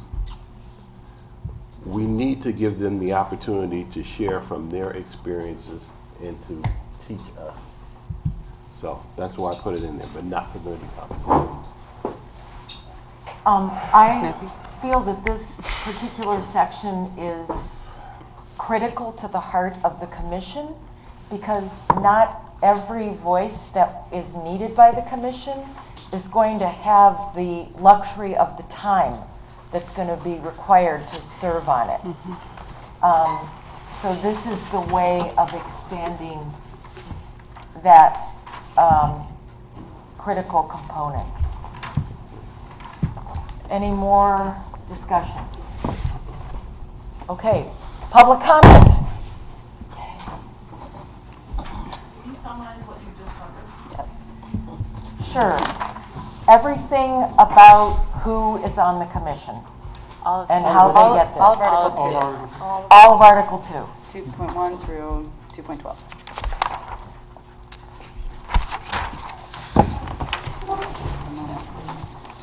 There's two areas, and one has been emphasized more than another, relating to where the city charter might be a conflict and create a barrier to participation. So the one that's been talked about is stipends for youth.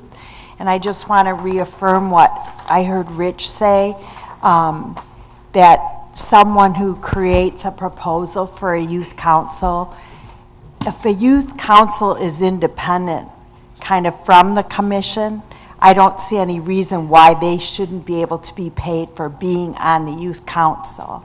And not just a stipend for the hours, but there should be elimination of barriers for transportation, for child care. So that should be addressed in any proposal for a youth council, whether it's existing like the neutral zone, or as well as other seats, not just in that organization. But the other one I'm sure you thought of, but I didn't hear anybody say anything. If we're talking about voting being in the city charter, and they really take that seriously, that's going to have an impact on people who've been incarcerated, depending on the reason they were incarcerated. So I just want to make note of that, because some people who have certain records, is this not true in Michigan? Can you vote no matter what? You can vote as long as you're not under any kind of sentence or probation or parole. No matter what your crime? You can murder somebody, get off parole. Oh, good. Okay. Well, I'm really happy to know that. Okay, thank you. Thank you. There you go. So we kind of like support the change that y'all made and kind of allowing the HRC to make the nominations to City Council. So thanks for that.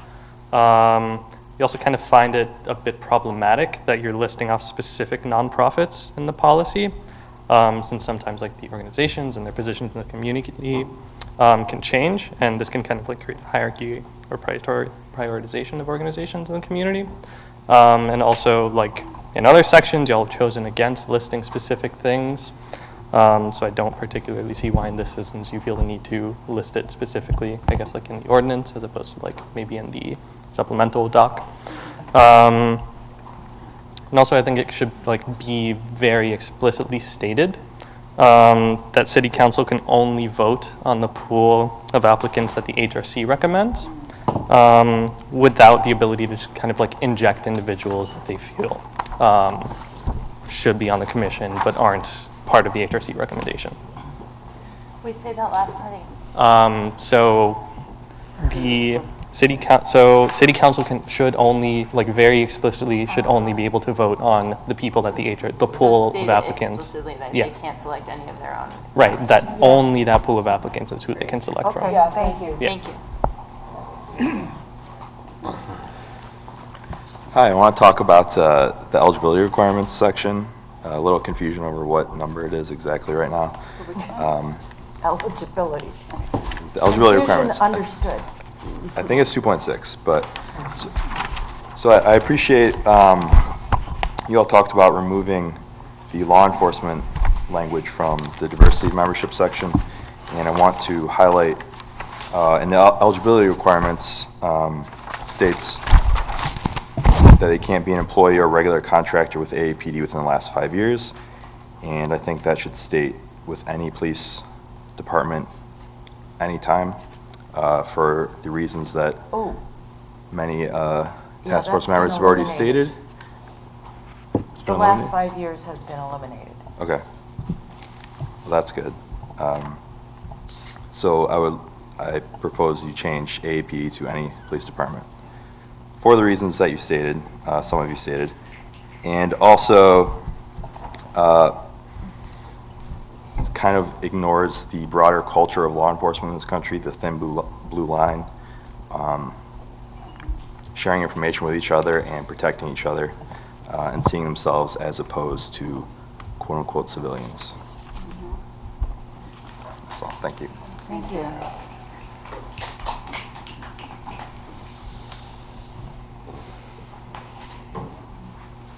I just want to make a pitch that there's areas in here that funding and material support could be considered again. And I think that a lot of the points that came up about making sure that participation for youth members would really be possible in a meaningful way would also apply to lots of members of the community. And what we're thinking about are models in which people would feel, they wouldn't feel surveilled or judged or have to submit expense reports, but small pools of money where people could say, I need the money. The commission would say, does anyone need this pool of money to participate for the next 6 months? And people say they do. And they spend it on what they need to spend it on. To be a full member of the commission, to be a youth member, I don't think it just applies to youth. So I think that this is a good section to revisit how all of these things tie into, actually into funding. Representation ties back to funding, independence ties back to funding, and that even if it ends up in a supplemental doc or another fight with city council, it's not $25,000. It would take significant funding for some of these things to be possible. And I think it's worth noting in the document, even if the funding isn't allocated yet. Thank you. Thank you. Come on. No, it's good. Let's go. Okay, you ready? Let's see.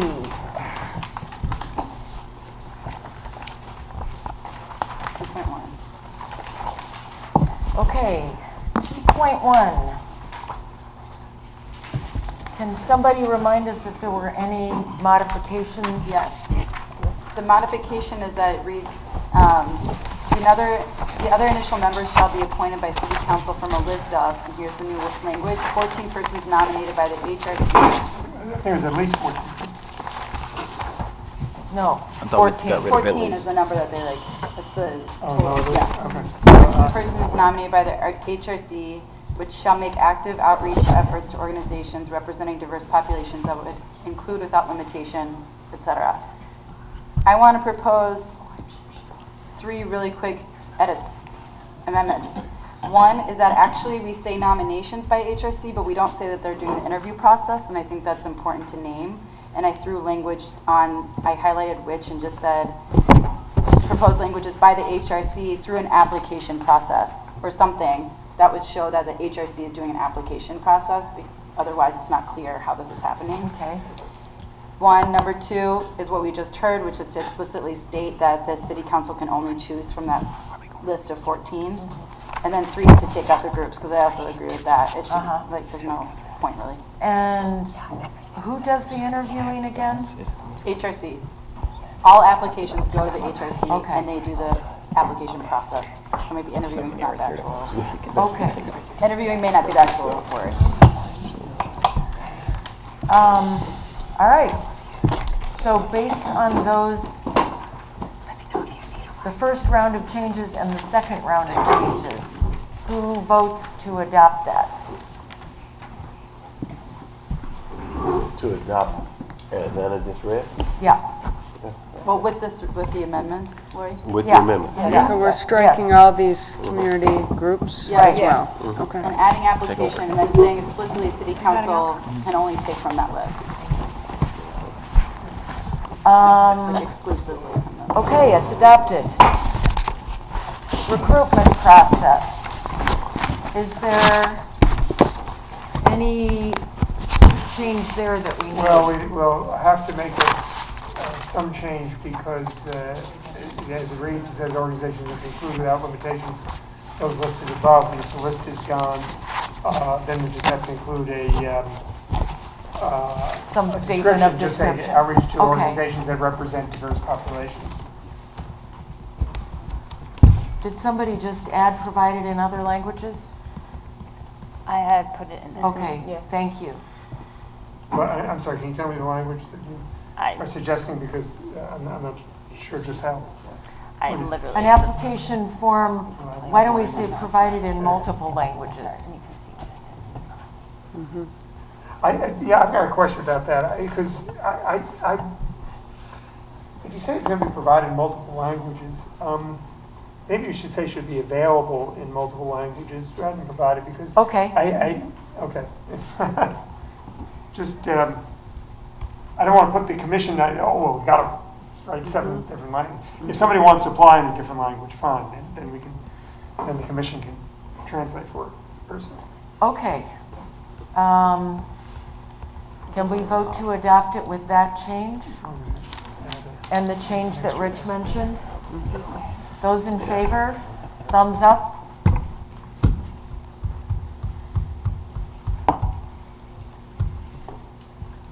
Are you not voting? Oh, no, I hadn't. Okay. A low. Yeah. A low thumb? It was a low thumb. A low thumb. 2.3, diversity of membership. I don't see any changes there. Remove law enforcement. Did that happen? Well, no, we were going to vote on that, I think. Okay. Robin just left. So, how do we feel about adopting it with law enforcement removed as a skill? So are we voting? Well, wait, are we voting on removing law enforcement, or? Yes. We're voting on removing law enforcement as a skill, as a voting member of the commission, not as an advisor. As a voting member. Well, it's just removing it from the list of desirable skills. That's all. As a voting Desirable member. skills. But As a it's voting in member. reference to members, Rich. No, I understand. Okay. It's removing it from the list of desired skills. Okay. But that means that there shall be no law enforcement people on the commission. No, it doesn't as a say voter. that. It just says Well, that yes, it that's does. not a desired skill. And we should put it in eligibility and say that there won't be Well, law that's a enforcement different, on that's a different that. question. I want to know what we're voting on. Yeah, I'm not clear on what we're voting on. We're voting on striking law enforcement from this list in 2.3. And the list says, the commission includes members with a variety of skills, expertises, and life experiences bearing on the work of the commission, such as people who work or have worked in the fields of, and law enforcement is one of them. Yeah, but it's such as. Yeah. Yes. It's just. Right, but removing it and then we'll get to Separate, eligibility and we have to talk And the about basis it. for that was the idea of not eliminating it as a source of important advice, but as a member. I know what it says. Okay. So, Yeah, I'm not. One, 2 down, 1 sideways. 1, 2, 3, 4, 5, 6. Okay, 2.4, terms. Everybody in favor? No changes.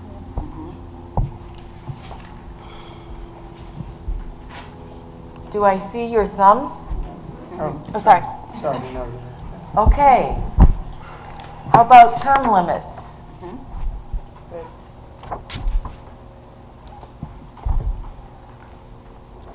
I just have a question, because I don't know. Sideways means you're not voting. I'm abstaining. Other eligibility requirements, 2.6. So there was a change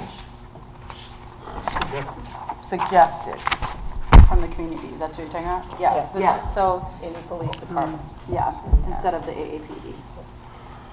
So here, so I guess the change suggested is to strike the parentheses, including APD, and say, or any police department.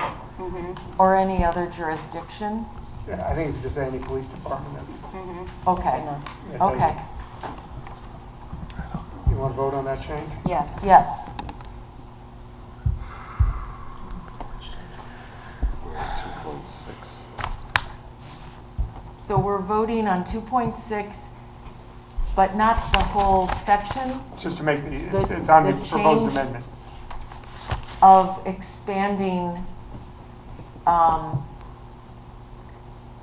membership, employment with any police department as eligibility. Ever. Yeah, Ever. As a voting member. as a voting Again. member. We're excluding Right. any current member. No, wait a minute. Current or past?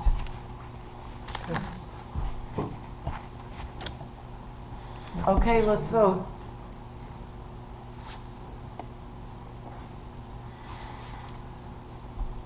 Okay, 1, 2, 3, 4, 5. 2 abstaining, 1 down. Dwight. I already voted twice. You voted twice? That's voted. Okay. So is that 6 then? Yeah. Uh-huh. Okay, officers, any changes? No, skip liaison. You liaison.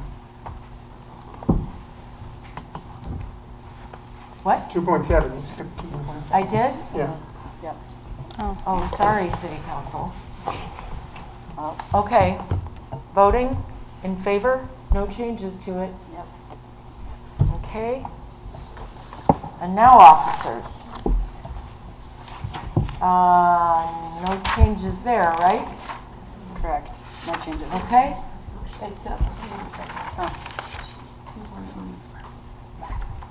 There was a change? With officers? Oh. At the end of the first sentence, is it offices or officers? I think it's offices. Offices. Yeah. It's jobs, not. Yeah, creating not officers people. requires a different process.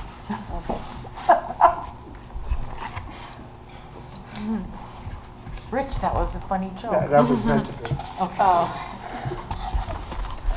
Okay. 2.9, suspension and removal.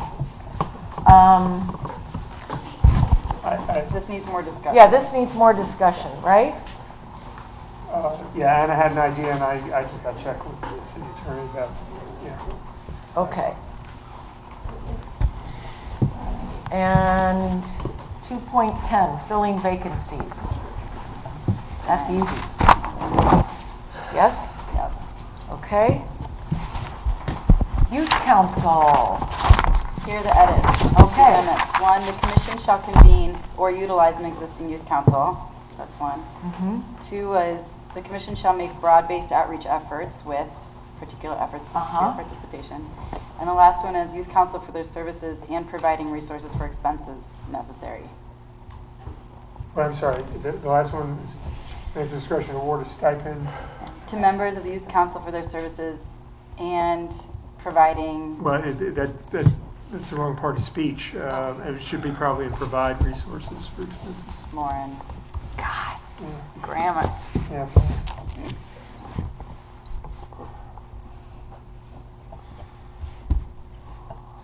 Can we make that necessary expenses? Yeah. Expenses Yeah. necessary. Yeah, Laura, necessary expenses. Come on, get it together. Okay. So as amended, who votes to adopt that? Thanks for holding out, Munira. I'm so tired. That's fine. Wait a second. You're the one who's supposed to stay up later than we do. I go to bed early now. Okay. 2.12. Elders. Were there any other changes? No, it's perfect. I can think of some elders already. Okay. I move that we adjourn. No. Yeah. I promise it'll be good. I promise. It will be to help everyone, all of you, and the community. My proposal is that in the next 2 weeks or week and a half, that at some point you... We have 8 days. 8 days. Okay, 4 days from now, you close the public documents, and you get consulting or assistance from people who know how to make it look official, so that by the time you vote on the 30th, there's a clean document without different colors, without comments. Yes. And there can be Lord help me. no risk at all that people can't read it, either Yeah. community members or tax. Okay. Yeah. We vote for that. And where would that help come from? I don't know. I don't know people that know how to do that. You know, community members have all these skills you can tap into. You just have to ask. So I didn't, in the interest of time, I didn't get a chance to thank all of you. The attendance at these meetings, I hope, is an indication of how much we as a community are going to continue to work together in this effort. And I really want to appreciate Janet, who will not be here next week. She didn't know that the meetings were going to go beyond the 22nd. We added the 30th, and she is planning to be out in the middle of a body of water.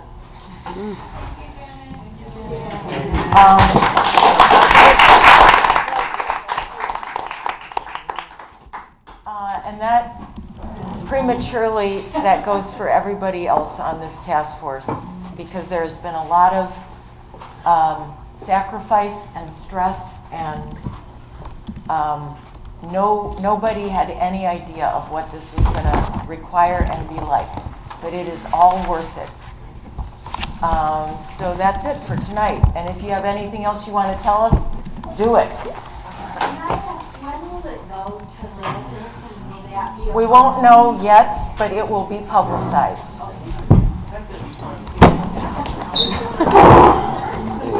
I'm so tired. Yeah. I'm ready to go to bed. I have to go and babysit 4 kids.